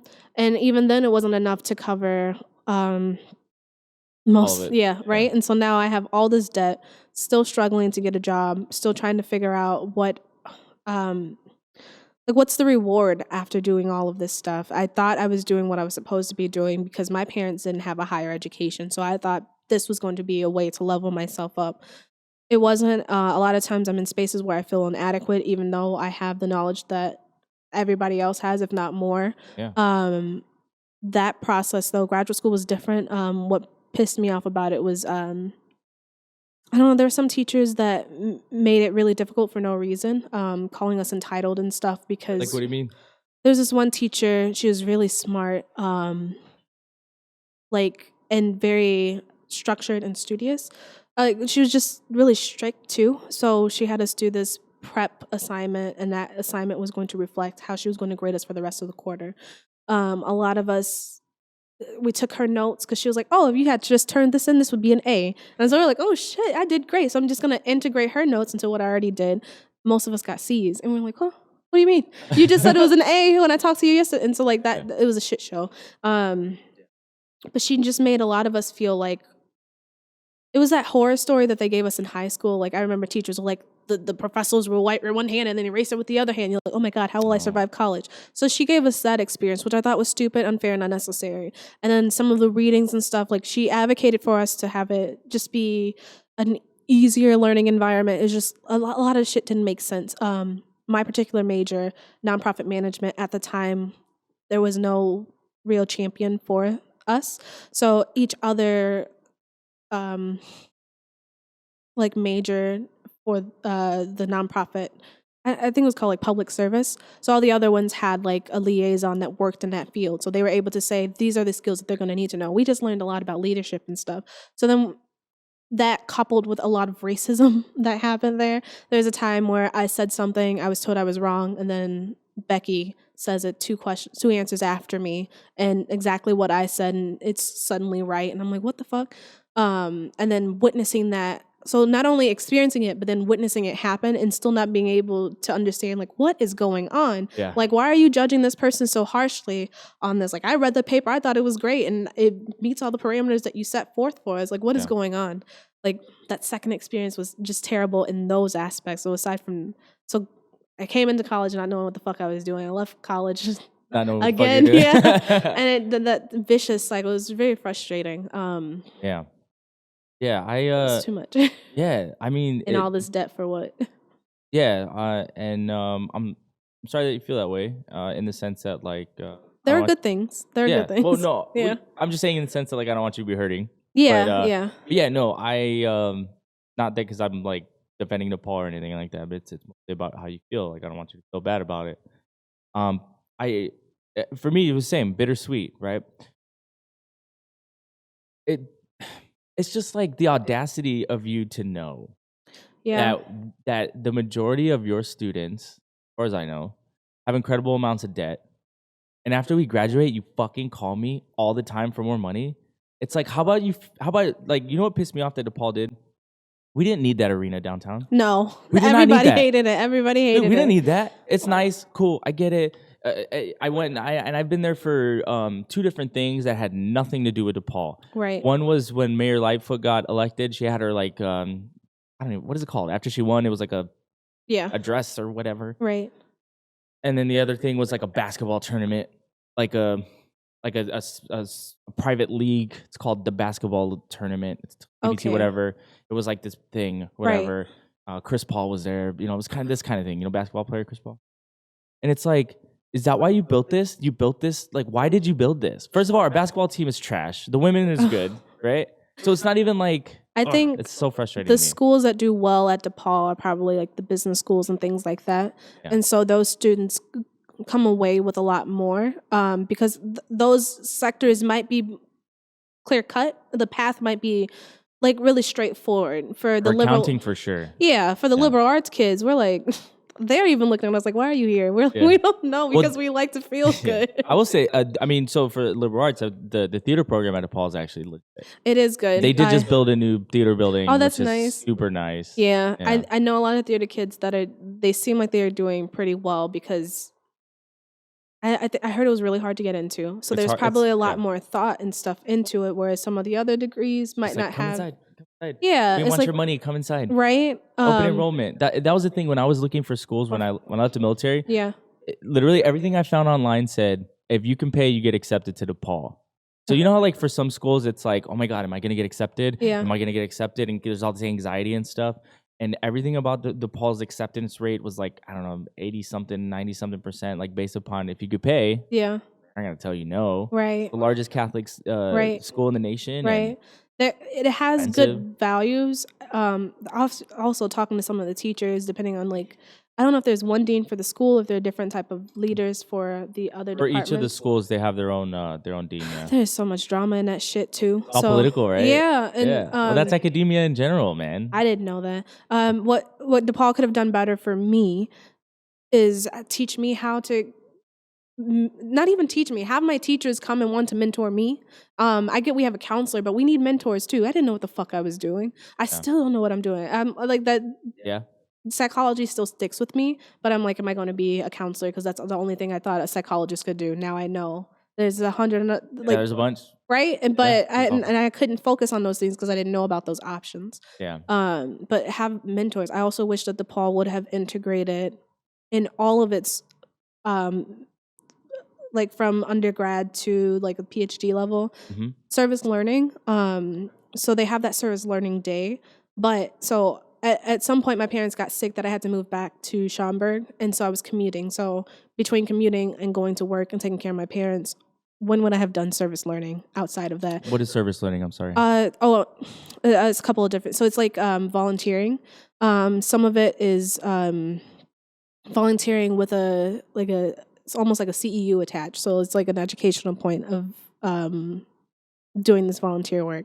Okay. So if you go to DePaul as a freshman, one of your first classes is you get 2 choices. There's one where you explore. There's like explore and learn. I don't know, but they both try to introduce you to Chicago. And from my understanding, I know what you're talking about. Yeah. My understanding is that both of those, depending on, it doesn't matter which one you take, they both have something where you're doing something for somebody else. Yeah. So we would like my particular class, we painted a fence for a school. But if DePaul's big thing is charity work, right? Yeah. And so that's why they have the Vincent's Day and stuff like that. Yeah. But incorporate that into your curriculum. So I feel like I shouldn't have had to look for those things. I feel like since the school is here to mold me as a young adult, you should be instilling this into me already, helping me figure out how this fits into my life. Again, there are some great kids that came out. They had been doing that stuff all their life. Their parents taught them how to do those things. And then there were some of us that are just like, I don't know what's left for me. I feel, and you know, like, so because I really value my autonomy with things, right? Like I like to be self-governed as much as possible. I could see how, even though I liked it, how for people at large, the student body, it wasn't a good thing that DePaul was so like feast or famine. It was like figure it out, right? Like scheduling your classes. Bro, I had no idea that I could just, like initially, I didn't know who my counselor or advisor was. Yeah. You know, I've been in school my entire life. Like the whole time I was in the military, I went to school. And like I was going to these different schools, and the way that they helped me along the way was far different than how DePaul just looked at me and waited for me to figure it out. You know because what I mean? There's this whole idea that that's how it was going to be and that's how it should be. But I'm like, if you pander to the kid that is coming there off of like a wish from one of them fucking dandelion things that you blow. I hope I get a good job. Right? I hope it becomes lawyer. Like whatever. I feel like if you pander towards that kid to help them be the most successful, those other kids who already know how to do this shit, they can then think more creatively. Where like, I already got this basic shit down. How else do I elevate myself? Yeah. But you're still at the same time helping that kid that has no idea what is going on. And so for me, like, it's not so much that like I think our hands should have been held during the process, but like give us the basics. It's almost like when I was saying like in high school to teach financial literacy. Right. I'm not saying you have to be there when I do every loan or transaction or credit, whatever, as an adult. But you're giving me the framework. Give me the framework so that I can succeed and make those decisions for myself. And I feel like DePaul kind of dropped the ball a little bit, and maybe it was because of how I came in. And I was an adult, so it's not like, again, I was able to figure it out, navigate it, but I just felt kind of like a little weird, you know? Yeah. And then I noticed the other students around me, it was kind of like the same thing. It's almost like, you know, like in Lord of the Flies, how they ended up like taking care of each other, even though they were like hurting each other. Yeah. But they had to like figure out how to take care of themselves. Yeah. I felt like at DePaul was a lot of that. Yeah. And then self-governing. There could have been more guidance to me. They should have made a framework for helping us network. I remember I asked the teacher, I was like, how do you start a relation? Like I asked this teacher, how do you get or create a relationship with another teacher? And he was like, what do you mean? Yeah, they don't talk to each other. Obviously, right? I meant, the way he phrased it was like, I want to fuck my teacher. I'm like, oh, obviously, I mean, how do I utilize this person and build this relationship so that when I go to get a PhD and they say, hey, we need 3 recommendations, I know I can count on this teacher to write me one. How do I do that? I literally just reached out. I remember I wanted like boost my LinkedIn profile. Yeah. And I literally just reached out. I had some teachers that was like, we're not adding you. But then times changed. Well, but I literally reached out to him. I said, hey, you know, I would really appreciate if you could write a recommendation for me on LinkedIn. And I actually had a pretty solid success rate with a couple of teachers. But it was only based upon the interaction that I had with them while I was in class. Right. You know, it was kind of like positive reinforcement, and like, you know, I appreciate that they took time to like write a note that said like, this is great, right? Like, this is really good, or whatever, right? It wasn't just like, hey, paper. Yeah. You know what I mean? Yeah. And I think there are some professors like that. Again, for me, most of my teachers were gone. And so I didn't know how to contact them, what school they went to. The one teacher that I remember actually giving me a recommendation, I forgot what I asked her for a recommendation for, but she was the one that I did the study with. And she was just generally a nice person and sweet, and she still works there. So I have that connection. And so while she might not remember me now, I can say, hey, I helped you when you first started this program and started working on this study. And I don't know. That You might should reach out to her though and be like, "Yo, I helped you with the study. I would like to know the results." I mean, that's I know I interesting. should. I was thinking Really? about that because I do Really? think about community psychology, Yep. which I think is more doing statistical research on communities. But then, like, her study really made me think, so how are kids in cities affected by high rates of crime? How do their coping mechanisms and their community affect like their political beliefs and their outlook? Yeah. And then how does that compare to kids in like war-torn countries? So like kids in like, you know, the kids where there are bombs going off in their neighborhoods, and some of the, I don't know, like Palestine? yes, is that normal for them? Because Well, shooting down the street was normal for me. Maybe I had to duck Right. depending on how close it sounded. And that's the thing. Like sometimes when I share with people like my experiences from a child, like as a child, and like that, like the kid snorting heroin on the bus. Yes. It's like to me, it was just like, oh, all right. Like you Yeah, know what I mean? Like yeah. I know that I didn't want to do that Right. because I saw what it did to people in my community. I saw what that person looked like while they were doing it, right? Whereas for most people, they were like, like you start freaking out and like, oh my God, my kid would never be a part of that. And like, I could have, and it's just like, you become desensitized to it. It becomes normal, but it doesn't become okay, I don't think. Right. You know what I mean? And then seeing that stuff, how does that, like when you grow up, are you like which of those kids that did heroin are like, oh, that was fucked up. I would never want any other kids being exposed to this, and I should make sure that no other kid is exposed to this. Yeah, they're not thinking about anyone but themselves in that moment. Yeah. I mean, that's addiction, right? Yeah. Of all kinds, food. But the ones who break free from it. Yeah, well, and hopefully, I mean, I would like to hope that girl broke free from it. Yeah. I don't know, man. I think we all had kids like that were doing stuff that was like. And I saw a lot of so like I wasn't the most. I got in trouble a lot in school, and then I also had a lot of problems. So I ended up graduating from an alternative school. My graduating class was like 30, and it was basically from the school district. I got in trouble, and I got sent to Alamo Achievement, which was an alternative school. And I excelled there. Like I did better there with like the small class sizes and like the personal attention, you know, kind of thing. But I was in a space with a bunch of kids that had done a lot of not nice things and just things that were not conducive to a learning environment for other children. Well, I was only supposed to go there for a little bit, and then I'm supposed to go back to my home school. But what was happening at the time was Mr. Zadarin, he was the principal. Yeah, that's his name, Mr. Zadarin. Man, I had a bunch of conversations with him, like him, my mom, like me, you know, and like he was cool, man. He actually gave a shit about us, and the staff that he built there, also gave a shit about us. That's and good. So like there was a bunch of kids like me who we didn't want to leave. Yeah, like we got sent there for the wrong reasons, but then we wanted to stay there for the right reasons. Right. And so he worked with the school district to build Navarro. Navarro was the first school of choice in the district, because normally you have to go to the school that's like within your zoned, right? So this was for people like me who we were not going to do well at this other place, right? Yeah. So I ended up graduating from this alternative school, pregnant teens, and young men and women and other identities who just were troubled in some sort or just needed extra attention or whatever.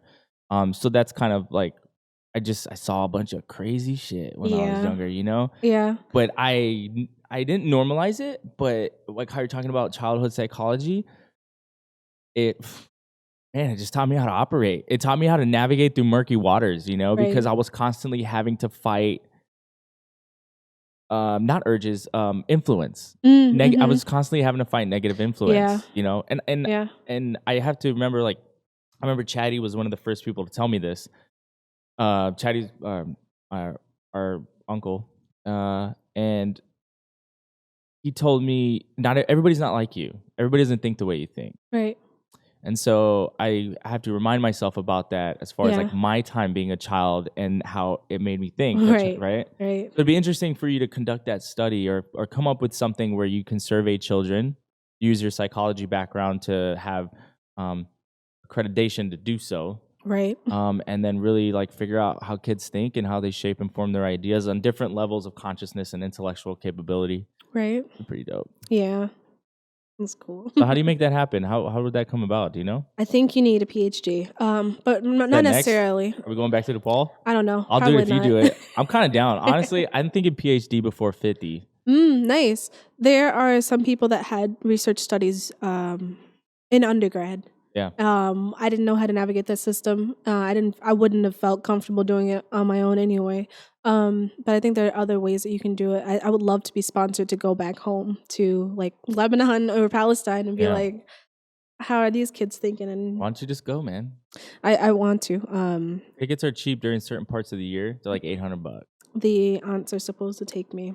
They're supposed to. I never got to go with my dad when I was a kid because my mom was afraid, which I understand. Like your kid leaving. And the whole thing, like where you might not come back. Yes, like the first. Keep you or whatever. Yes, I forgot the name of that movie. That movie with that lady? Yes. My mom kept saying, not without my daughter. Not without my daughter. My mom kept saying. My mom too, I think she mentioned once or twice about it. And I was like, relax. Nobody's. I get it. It happens to some people. Yes. Yeah. But our parents, like our fathers, they were not those dudes. I don't think like so. They were like American as fuck. Like as far as I know, mine for sure. Yeah. Chilling, like they're coming back here. Right. So it's silly. It's beautiful. It's a dope place. And that's one of those places where, you were kind of mentioning earlier about, like bombs falling and stuff like that. So a lot of the let's say millennials, but a lot of the younger generation there, I mean, they've grown up with that, right? I mean, there was war when they were children, with Israel and stuff. There was a lot of fighting. And so when I went there, I mean, there's a lot of remnants of that. Like we talk about driving through some neighborhoods on the south and west side where there's remnants of like 30, 40 years ago, like these crumbled buildings, these structures that are still there. And they're eyesores not because we don't want to look at them, but they're eyesores because they hurt us when we see them because it's a reminder that things have not changed for the better. Right. And so it's kind of, I saw those things in Lebanon, like just fucked up buildings, kind of half crumbled and stuff. And, I often think, man, like, I wish I had the means to just sweep it up for people, Yeah. And I know it costs money, construction, demolition, all that stuff, and obviously the permits and all this stuff. But yeah, man, like I remember my buddy came here from San Antonio, and he asked the same questions about Southside, scary parts of town, stuff like that. And I think it was like 3 a.m, and I was like, "Bro, get in the car. We're gonna take a ride." And we literally just went and drove to the south side. Yeah, because most stuff is common sense. Like, don't leave your purse in your car seat while you leave the car and go do whatever. Yeah. Like, obviously, somebody is probably going to take advantage of it. But I wanted to show him the dichotomy that we live in here. The north-south. Oh, so, just take the red line from one end to the next. So any line. So that's exactly what we did. We did it in my car. And we drove through, like, Oprah's Magnificent Mile. We drove on Michigan, right? All fucking nice and glitz and glamoury shit. We drove a little bit up Lakeshore, right? Showed them all that. Turned around and went right out south. And I said, "Is this okay? Does this look okay to you? Does it feel like you're in a way different place right now? Should it be like?" And then they blame us. But the way that I see it, I'm like, it's like me going into grad school. You're blaming me for not coming out with a good job, but I had no idea what the fuck I was doing. And because the reason I didn't know what the fuck I was doing because I had nobody else to help pave that way for me, right? So who? Yeah. So with that, I genuinely haven't. I feel like I have an idea, but I also know that I haven't heard enough from both sides. What do you feel about reparations? Do you have an opinion about that or anything? So my opinion is that we deserve them. I think I looked up what reparations were like for other groups of people. Like the Japanese after they got out of the internment camps? Yeah. And so my takeaway was that Jews have been given so much, or Jewish people. I guess I'm not allowed to say Jews because I think it's a community thing. But Jewish people, the whole world is paying reparations for them. And I'm like, okay, good, because it was a terrible thing that happened. But the whole world, like countries that were affected worse by the war and things like that, the ones who were victims are still paying into these things, right? How are they paying? What is it that is it like a monthly stipend, or are you saying just by virtue of aid given to the country? I don't I'm trying to. unconditionally, or That's a good question. I should look for what I was reading and how it explained it. Yeah. Because I don't know if it's a tax or if it's just a gift that people are giving. Okay. But then you look. So And when you say people, you're saying like the the government, countries were the giving. country. Yeah. Okay. The countries were Got it. giving these aids, and I think it's for things like to Got it. build the museums, things to help make the communities thrive somehow. I don't know. So I picture that this aid goes to the museums and then goes to community efforts. I don't know if that's true. But then the little chart, I don't even remember where I got this chart from, but so the Jewish population was up top. I don't remember who was at the bottom, but it was just going down all these other groups of marginalized people who are affected by different wars and stuff. And obviously they're like countries where people were genocided that we don't even think about, we don't even know Sudan about, and stuff like that aren't getting anything for, And so I don't know what these reparations are, but I know that these people are getting it. And then you kind of see it reflected in how well that community seems to be doing. Which could just, I don't know, maybe I'm completely wrong, but how much we give to these things, like we don't give, like I don't, like our Native Americans even compensated fairly for all the shit that happened. Everyone forgets those people. Yeah. Like they're us before we were us, if that makes sense. Yeah. I feel like the way that I saw talks go for like rights would be like white women, and then black men, and then maybe black women, and then Hispanic people, then maybe Asian people, and then at the very end, they're like, "Oh yeah, Aboriginal people and Native people, yeah, they need rights too." Like, why aren't all these people cooped up with the rest of the group? That's how I always felt like talks for like equality and rights always went. It like went from the white woman down of who was going to get them. So you feel like reparations for the black community? I think we need it. I don't think it has to be like a check money or something. Like, what does it look like? For me, some people have different ideas of what reparations would look like. Yeah. So. There are some people that are really educated who have done research and like case studies and understand what this would look like. But for me, I would like to see more investment in our communities.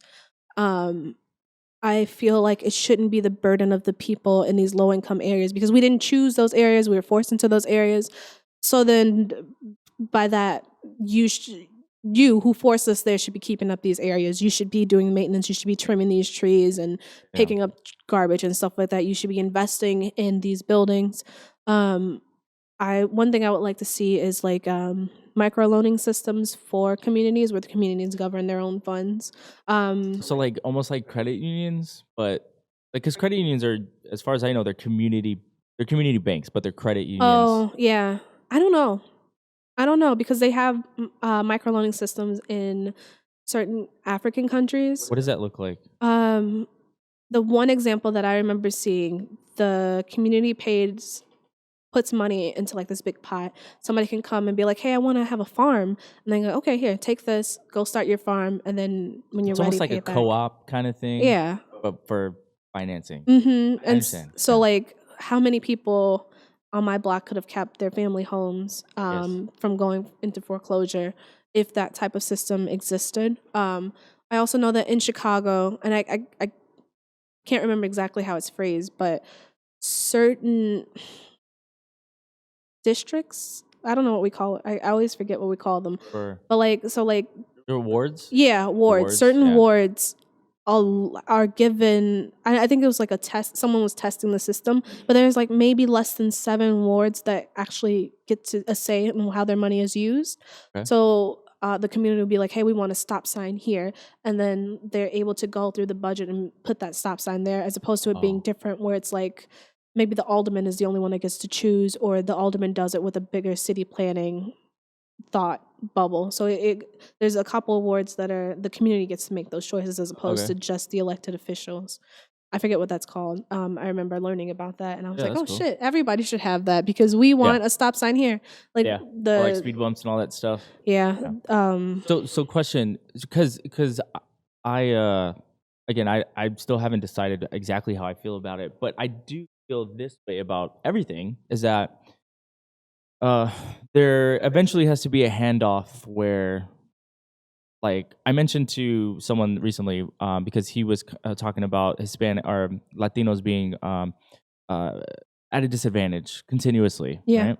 Which I agree with. Everybody who isn't white or who isn't white favored at Well, that yeah. moment is. So yes, I'm yes and no with that, right? In the sense that I'm I said, we're going to be the majority in 2050. Are we still going to be making excuses or saying these are the reasons why the barriers are in place that we can't surmount, right? So for me, it's like, what does that turning point look like where we are owning it? We're taking it for ourselves. It's kind of like what Killer Mike was saying. Well, let's open our own schools and stuff like that. So do you feel like let's say the United States agreed, voted, we're going to give reparations, and let's say it's in the form of like massive and like a one-time massive investment, like for all these different communities. Is it because you mentioned like you should be trimming our trees and stuff like that? So if this, I don't know if this may not be the right way to say it, but like if this debt is paid, right? The debt to this marginalized group, if this debt is paid, then is it expected that after that happens that it's like, okay, there's nothing else, like we can't like you know what I mean, like we can't. There's nothing else that we're gonna do. no, not that. Just meaning like, okay, we got what we wanted. Now let's fucking kill it. Like like level up. Then we start trimming our own hedges, and because now we have the resources, kind of thing. Right. I feel like I don't want people to get in a perpetual loop of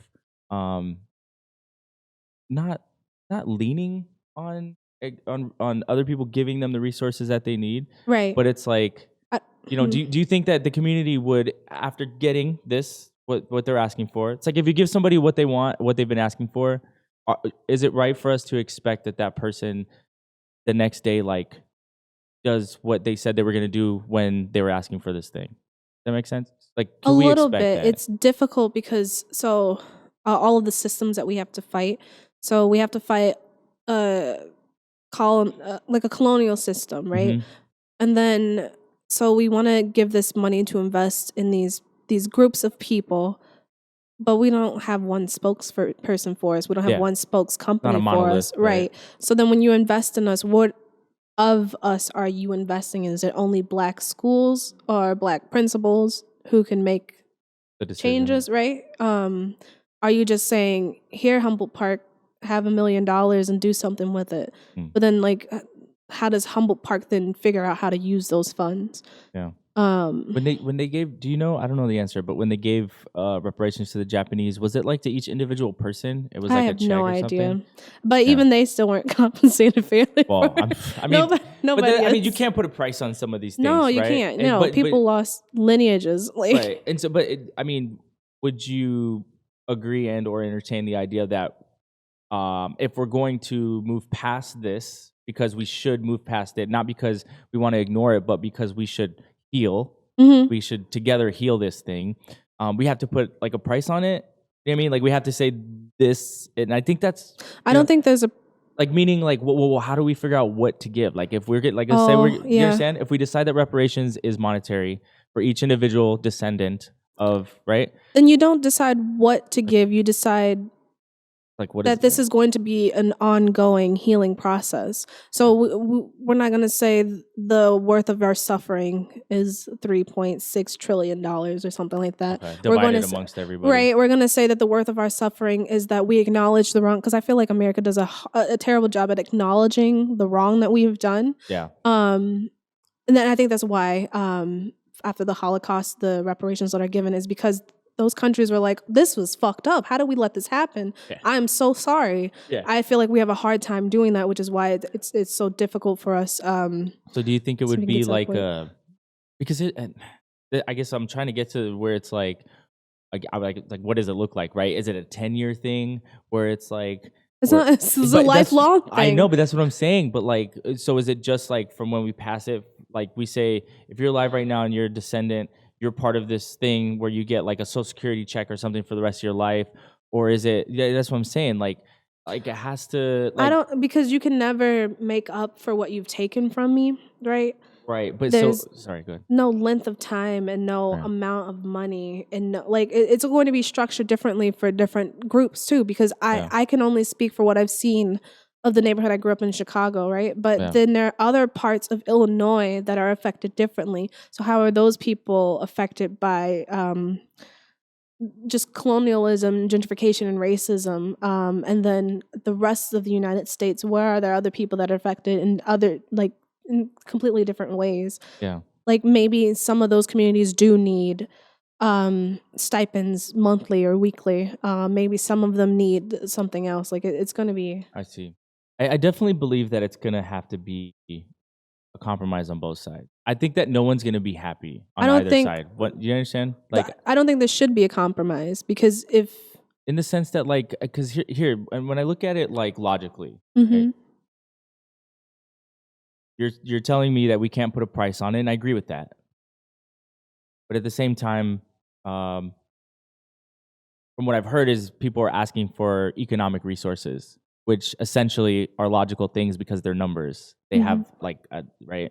And so it's like, in my mind, I'm really trying to reconcile the two. It's like, how do we have the abstract form of there can be no price on this hurt and this injustice, but also we're asking for economic resources, which, like, is a number, and it has to be worked into a budget of some sort, in the sense, like, not like we only have this much for you, but like the total budget of the United States, like, Because it's. you know, like what is that? It has to be a number of some sorts eventually, and it has to either be a finite thing or an ongoing thing, like you're saying, you know. And it's just like, I don't think I'm that trying to figure out what that looks like. I don't think that it's just money. I think that Yeah. it's policies and practices. Right. It's For sure. resources and access to other things that aren't just that money just can't give you.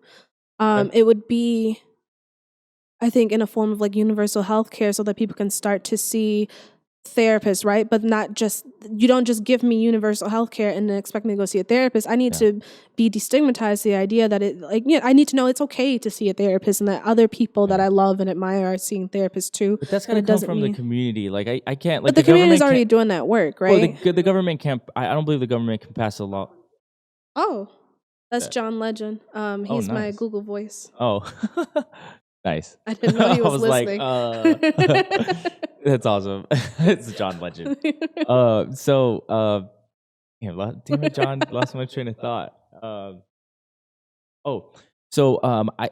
If I'm not mistaken, I think when Bernie Sanders was asked about reparations, Okay. he's in favor of a federal jobs guarantee over because as far as I know, when most people talk about reparations, they're talking about a check of some sort, right? I think that's what people assume. Yeah, well, and I've even listened to some people say, like, that's what they want. Like, Okay. From the Black community, some people are saying, you know, I need some money, not just because, like, they want to go buy TVs and shit, but it's because it's like what you're saying about having the economic resources to lift up your community. Right. The reality of the world is that money elevates entire communities. Right. You know, it costs money to buy the properties that you live in. It costs money to fix the plumbing. It costs money to, you know, fortify housing. It costs money for quality schools and education, to get the best teachers, to have the right supplies. Like, everything costs money. Yeah. Right. And so what he was saying, that I want to get your opinion on, is he was saying, you know, I don't want to give people just like a one thing. He's saying a federal jobs guarantee would be perpetual. Like you're saying, it would be an ongoing shift of how people are treated. Yeah. You know? But it's not, we don't just need jobs, though. We need that education to tell me how to manage my money. Well, he's giving you tuition free. Well, he wants to do free tuition, then also federal jobs guarantee, and then free healthcare. So all the things you kind of said, right? I think those are a step in the right direction. And I think somebody out there could probably be like, the cost of labor times this many people that you brought over from the trade, and times and this much plus inflation, like, would equal. Or like put an actual price on what that labor was worth. They could. They could try put a price on what that labor was worth. They could try. Yeah. So would you? And I know. Okay. I'm just gonna ask, but like, would that be how we find that number? Like, and not saying like you only get the minimum wage from that time bullshit kind of thing. There was a minimum wage then, but you know what I mean? I'm not saying like that's the number, but well, because then there's like these ghost figures of like how much then would the community as a whole have accumulated in being able to utilize the stock market and invest in their community. Like there was like redlining back in the day too. Yeah, like all these ghost figures, you'd have to then add it to it too, and it might be more than anybody could pay. Well, that's why we got all these accountants and all these lawyers and stuff. That's what I need them to do. But I do think that something needs to be done to at least genuinely start the healing process. Yeah, and I think genuinely acknowledging what is wrong, because it's I don't know. Are you on Twitter? People were talking about. So I went to where did I go? South Carolina, I think, is where I went. Yeah. And I was so interested because I wanted to see the Gullah people, and I wanted to see the Gullah, like just anything Gullah, because I never knew that it was a real thing. So growing up, I remember watching Gullah Island, and I thought that it was just, I don't know. I was thought it was like a makeup.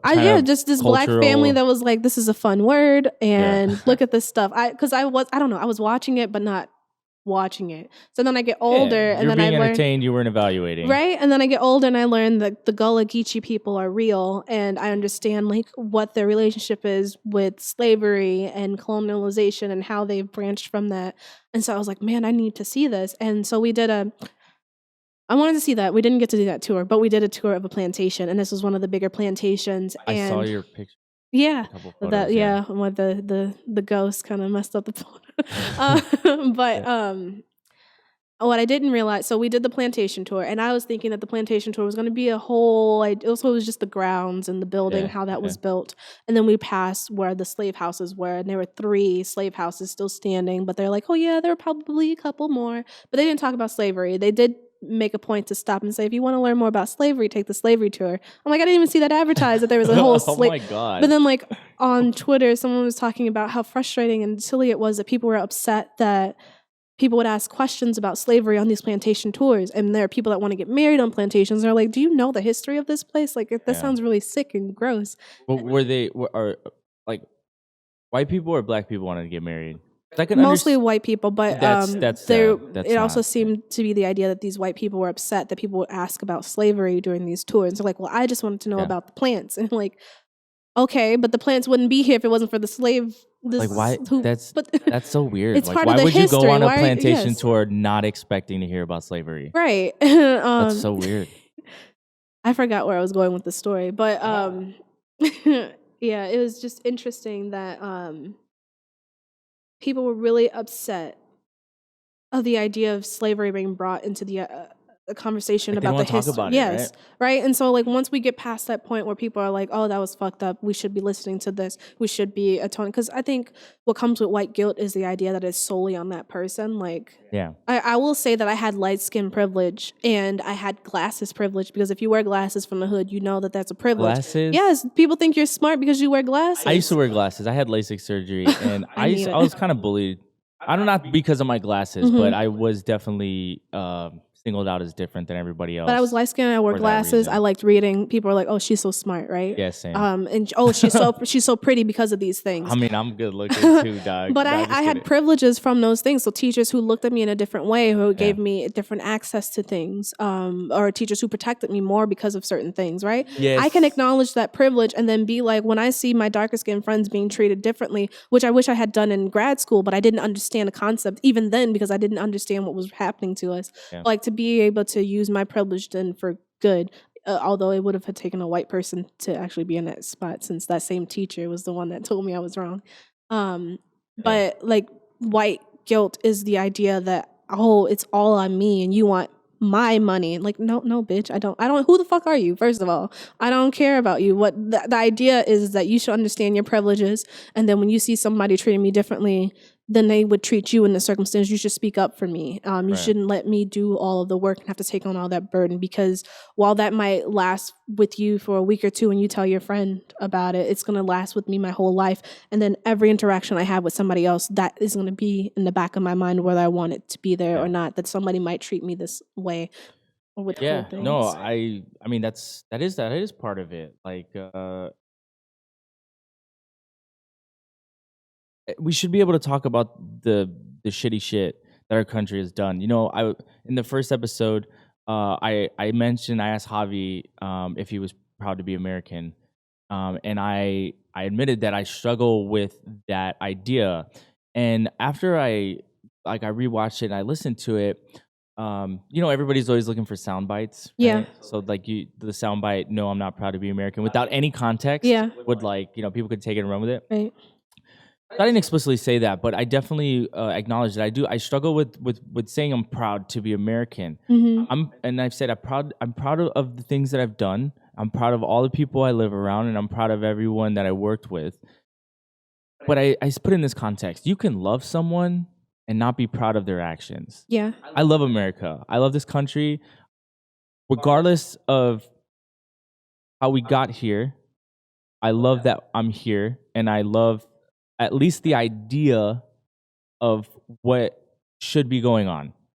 But I'm not proud of how we got here, and I'm not proud of how we're operating right now. Right. Because we could be doing more with what we're given as far as like a framework to work with. And again, it's an imperfect framework. Right. But nothing in the world is perfect. And when I look at how other countries operate, with the exception of a very few small, and they're mostly the Scandinavian countries, which, they're kind of what's the word? Like everyone's kind of the same. Homogenous. They're homogenous. For the most part, they're pretty homogenous, right? So they're able to get things going. Yeah, get along and That's stuff. what right? you thought Ireland was going to be like, but then the Protestants and the Catholics, they found a way. Like, what the fuck is wrong with you?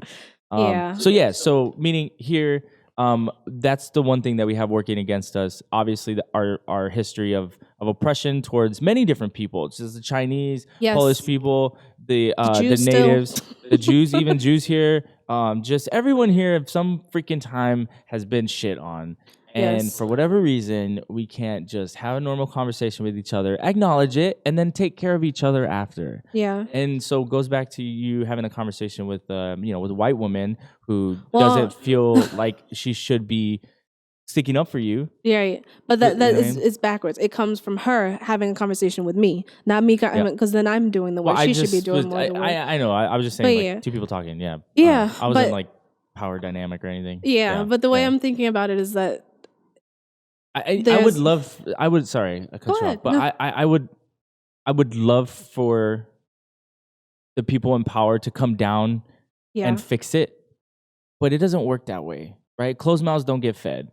And so for me, I've always I stopped waiting for people to come to me to have those conversations. Yeah. I take it to them. Yeah. You know what I mean? Because I'm gonna force my way into your world, whether you want it or not. And I'm going to have my voice heard. You're going to hear me. I'm going to be respectful and understanding, and I'm going to listen as well.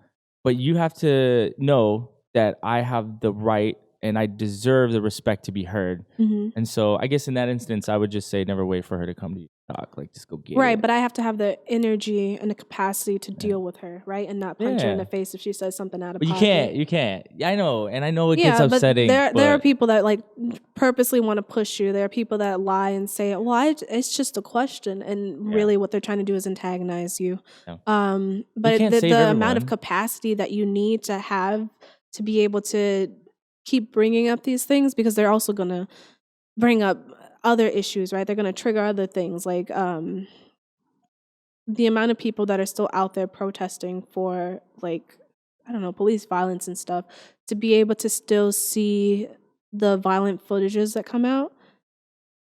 I can't, because then I'm going to carry that with me for a long time, and that's another name to add to the list, and then that's another person that I see my family in, or my future children in, and things like that. Like, you have to have a lot of capacity to be able to actually go and be like, you need to listen. Yeah.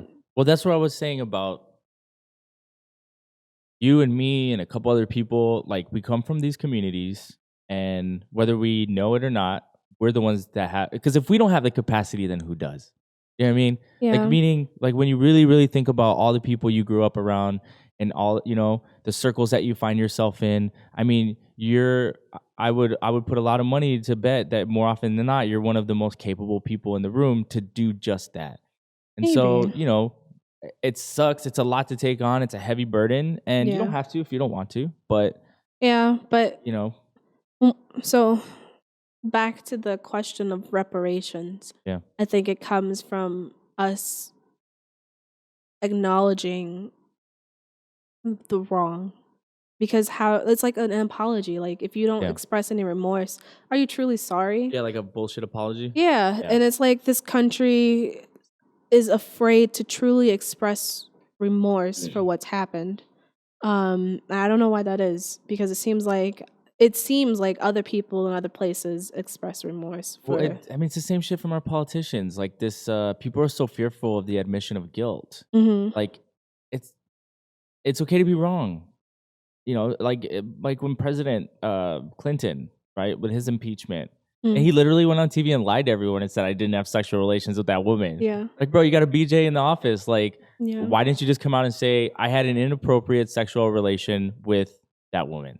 Right, because now you know there's going to be an investigation, and then there's Like, going to be Doug, yeah, like just tell us that that's Well, what you did. Like, you know, the audacity for you to Yeah. go in front of the nation that you serve in the highest office and blatantly lie to us. How can you not expect all of us to just do the same? I think You know?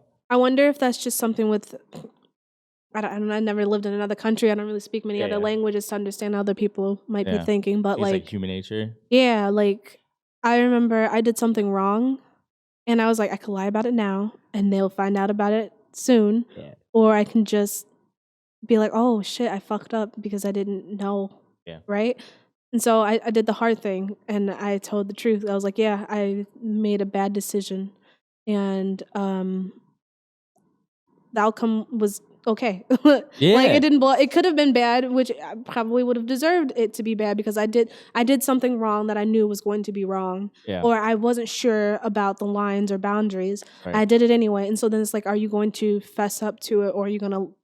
Because you know the idea that one lie begets another, Snowball another. Yeah, effect. Yeah. and so how do we as a country let people know that it's okay to be wrong and to Yeah. be like, I didn't have the capacity, I didn't know what was going on, I didn't have the Yeah. tools, and I made this terrible decision. Probably because a lot of us, I don't know, Well, it's tough. maybe not even Yeah. a lot of us, but some of us are definitely judged more harshly than other people. Like, did you see the Yeah. kid? He was like 21 or something. He missed jury duty. He overslept. It was his first time being selected. And the judge wanted to put him in jail. He had like this enormous fine and he had to pay. And then the judge also wanted him to write a letter to the jury members to be like, hey, I understand that this is a great civil duty and it's an honor to be able to do this. And then people are like, what are you doing? Why would you ruin this kid's life? For the jury. Yes.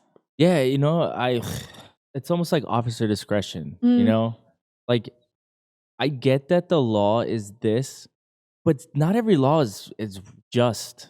Like, Yeah, and you because know? it doesn't come with the influence from the people that it actually affects. Yeah. And it's like, the thing about our laws is that they're ever evolving. Yeah. So like they should be. So when you look at like the war on drugs and you as an officer, you have the discretion to be like, you know what?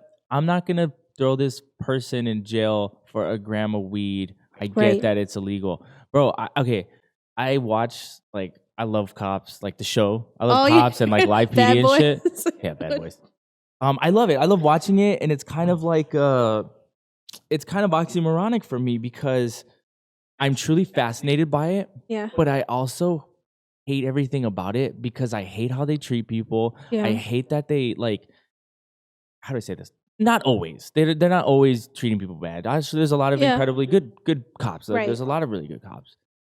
But again, you know, having officer discretion, I find myself watching it, and a lot of times I'm just like, man, you didn't have to do that. Like, you didn't have to take this person to jail. You could have cut this person a break. Right. You know, like, Right. just like, you know, it's just like, and like how they get so excited when they bust someone for like a gram of weed and they're like all high-fiving each other and there's like 20 cop cars. And I'm like, do you not understand like, it's just like that whole overarching mentality Yeah. of how that whole thing operates is just, it goes beyond you just taking that person to jail for a gram of weed. Right. It's literally, that's how your community is being policed, and it stunts progression. It stunts the growth of everyone. Two cultural things that I've read that are really influential to me that I think our country would do good in utilizing.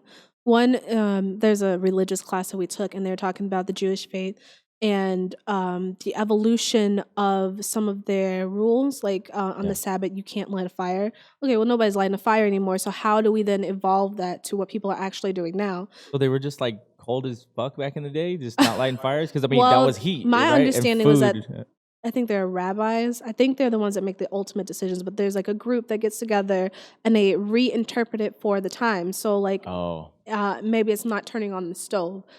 That's now lighting a fire. And So you just so only eat like fruits and bananas and stuff? I Like you don't know. can't heat up your You have food? to. But I'm just thinking logically, like this Right? doesn't make any sense. But my understand, I think Yeah. if we read some books by Jewish authors that are about like their upbringing, they might mention like, oh, you know, like I remember Friday night we would have to do a batch cook of some type of meal. Oh, so and eat then it for the have next to day. right or talking. But yeah, so the idea was like these religious leaders got together and was like, oh, okay, so this was our rule. We're not supposed to do this on it. But how does that translate into where we are now? Maybe now it's like, well, you don't turn on your computer because of the idea that electricity is fire and how that trickles down. So that's one thing that stuck with me, the idea that they took these outdated concepts and evolved them to where they are now. To where we are now. Like they made these rules meet us to where we are. I'm sorry, my nose is getting... Dude, it's okay. And so, you know what, for that works perfectly into how I feel about gun rights. Yeah. Like, when that law was written, we didn't have automatic rifles. Right. Yeah. Like, it's such a simple concept to me. Like, people were still like 15 minutes to take one shot. Yeah, one shot every 50. I mean, it's just like, really. And like, listen, like look, I say it plainly like this, because I understand, and I have a lot of friends who have guns, and they're good people. And I'm not saying that, like, I don't think we need to go in their home and take their guns and stuff, but I think there does need to be an end to putting more of these on the streets, right? So that it can kind of it could phase itself out over like 80 years, right? And then, but for me, it's like the simple thing is like, if I can't buy a tank, if I have, right?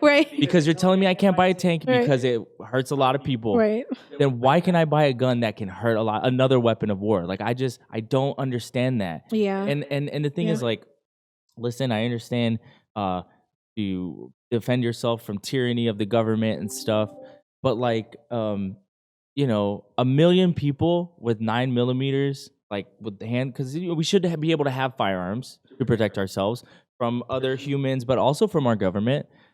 But that 1 million people with a couple handguns versus, like, I don't know, 10 tanks, I think we'd have a pretty good shot. A lot of people would get hurt. Right. A lot of people would die, but I think we'd have a pretty good shot. Yeah, that and like gun rights is still racist. Like, how many? Oh, do you know what I okay, you know what I loved? There's some groups like in open carry states and stuff, and it's dangerous. It is, and it shouldn't be dangerous. But like, a group of black men will go and they'll exercise their rights, and they'll walk around with a bunch of fucking guns. That's scary. Good on them. I know that, and you know what I mean. And like, it is scary, and that's incredibly brave of them to do that, because understandably so, right? And I think you can on YouTube you can find videos of that happening. Because like, it's okay for one group of people to just run around with all these fucking guns, but as soon as these people, it's like, and I'm sorry to cut you off, but like, I also take issue with this idea that, like, I'm all for officer safety. Yeah. Having been a law enforcement person when I was in the Air Force. Yeah. Obviously, I wanted to stay alive every day, and I know every cop wants to go home too. But to automatically assume that your life is at risk, and you understand what I'm saying? Yeah, like, it's ridiculous. Like, it's just, you know, because you've been trained. I was telling somebody, I was like, that's like the kung fu master being afraid of the student. Like, you have been trained and all, like, you know how to defend anything that I'm about to do. But you also have weapons to stop me. And you also, like, when I was in the military, like, there was a reasonable level of expectation that I would die. Yeah. And I had to come to terms with that, so that when I went fucking and did my shit every day, don't get me wrong, I was scared as fuck every fucking day. I was super fucking scared. But I couldn't let that affect the way that I operated. I could not let that affect the way that I treated people outside. Right. It would not be fair for me to use my fear against you and to use a level of force that is not justified. And I feel like more often our police do that. I think They take it to the next level really quick. what I will add to that is I don't think that those professions are given adequate mental health and self-care services either. No, they're not. I remember this is from talks with certain police chiefs and fire chiefs, as well as being in the mental health field, where it was so difficult for us to get in to teach these officers about understanding when someone has a mental health issue, understanding when they have a mental health issue. Like I remember someone said that it's hard to talk about these because they want us to skip over the PTSD thing because they don't want their officers coming back to them saying, I need time off because I have PTSD. That's not how people utilize the system. That's not how they're going to utilize their healthcare services. And even if they do, let them. What's wrong with them doing? Right? Don't tell me I can have cake, and then when I go to get a piece of cake, you're like, you can't have any cake. I remember meeting with a fire chief, and he was talking about, I was like, so what do these guys do when they have just gotten done doing an investigation and they find the charred remains of a small child, and they have to do the investigation of where this fire started and things like that. Like, where do they go after that? And I'm like, well, most of them just get back together in the break room and talk about it. What the fuck? You have a child at home, and so you're just going to talk to your buddies about, damn, that was fucked up, and I got to go home and look at my little girl and wonder if this is ever going to happen to her, and how do we prevent it? Well, it's like, I mean, that's the thing. It's like seeking comfort with around you. Yeah, there's a lot of merit in shit, man. Well, there's peer-to-peer services, and I think that they're very useful, especially when you have no other option. But I think it's ridiculous. Can't be the only resource. Yeah, because it's ridiculous that these professions aren't given it. Like, I don't want a doctor that has been here for the last 14 hours standing up to do work on me. I don't want an officer that has just come back after having their partner die or someone OD in their arms. Right. That's shit scary. I was told that story. So one of the people that lives with me is a Cook County sheriff in my building.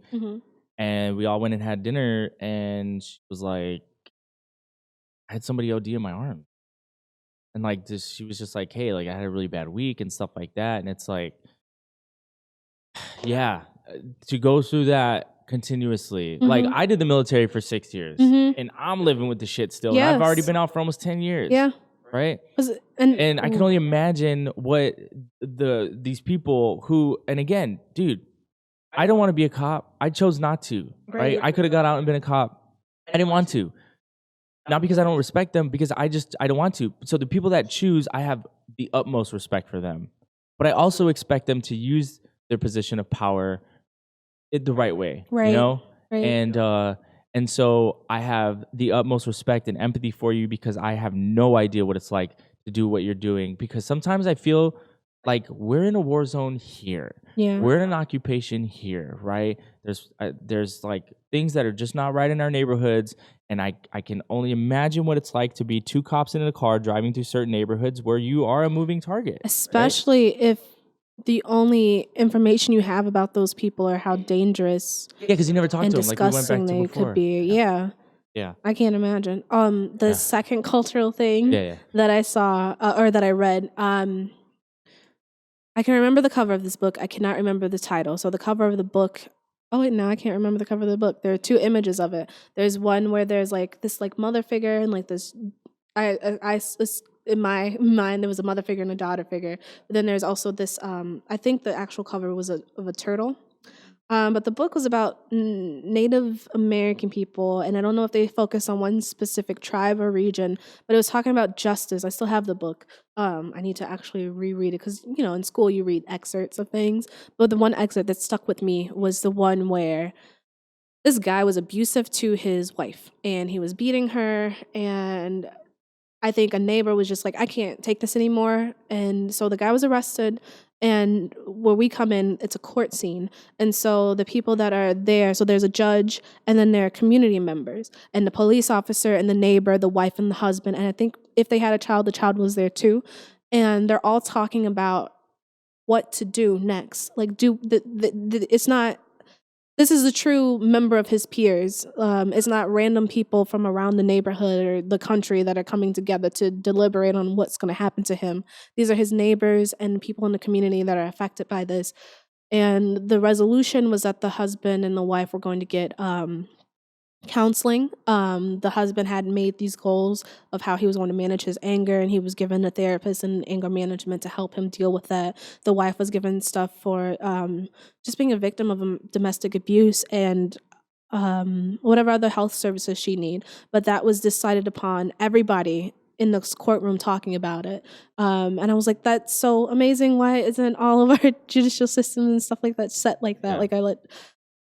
But yeah, I think that's something that we could consider more as a nation. And when it comes to crimes that affect our communities, I remember hearing about one court case where it happened in like I don't know, like the Jim Crow era. And so the judge had them redo the trial because it was a black man on trial with a bunch of white people judging him. I was like, that's not fair. That's not a jury of your peers. Right? And Yeah. not everybody has that foresight or think about it that way. Some people do want to be the I don't see color, so everybody that here represents. And like, no, but I live on the west side of Chicago. Why are these people from Lakeview judging me? Things like that. Huh. I don't know. That stuck with me. All these people from Lakeview judging me. Yeah. Yeah. No, that's interesting. Pretty interesting. How do you feel? It was a good chat? I think so. I find it ironic that you're like, I don't have anything to say, and it's probably been almost 2 hours now. Yeah. So, nice. Yeah, so I think this is a good place to break. Is there anything else that you feel we'll talk about or save it for next time? If anybody's listening, I would just encourage them to talk to their neighbors. Yeah. Get to know the people in your neighborhood, and then every day I would ask myself, what have I done for my community today? And what do the people that I serve need? You know, what do they truly need, as opposed to doing everything out of self-service? So while I want to open that community center, is that what they need? Do they need that community tech lab? Is it something that I want, or is it something that they need? Mm-hmm. And how can I listen to them? Yeah. That's awesome. Well, I really appreciate you coming. Thank you. I love you to death, and I hope we do this again soon.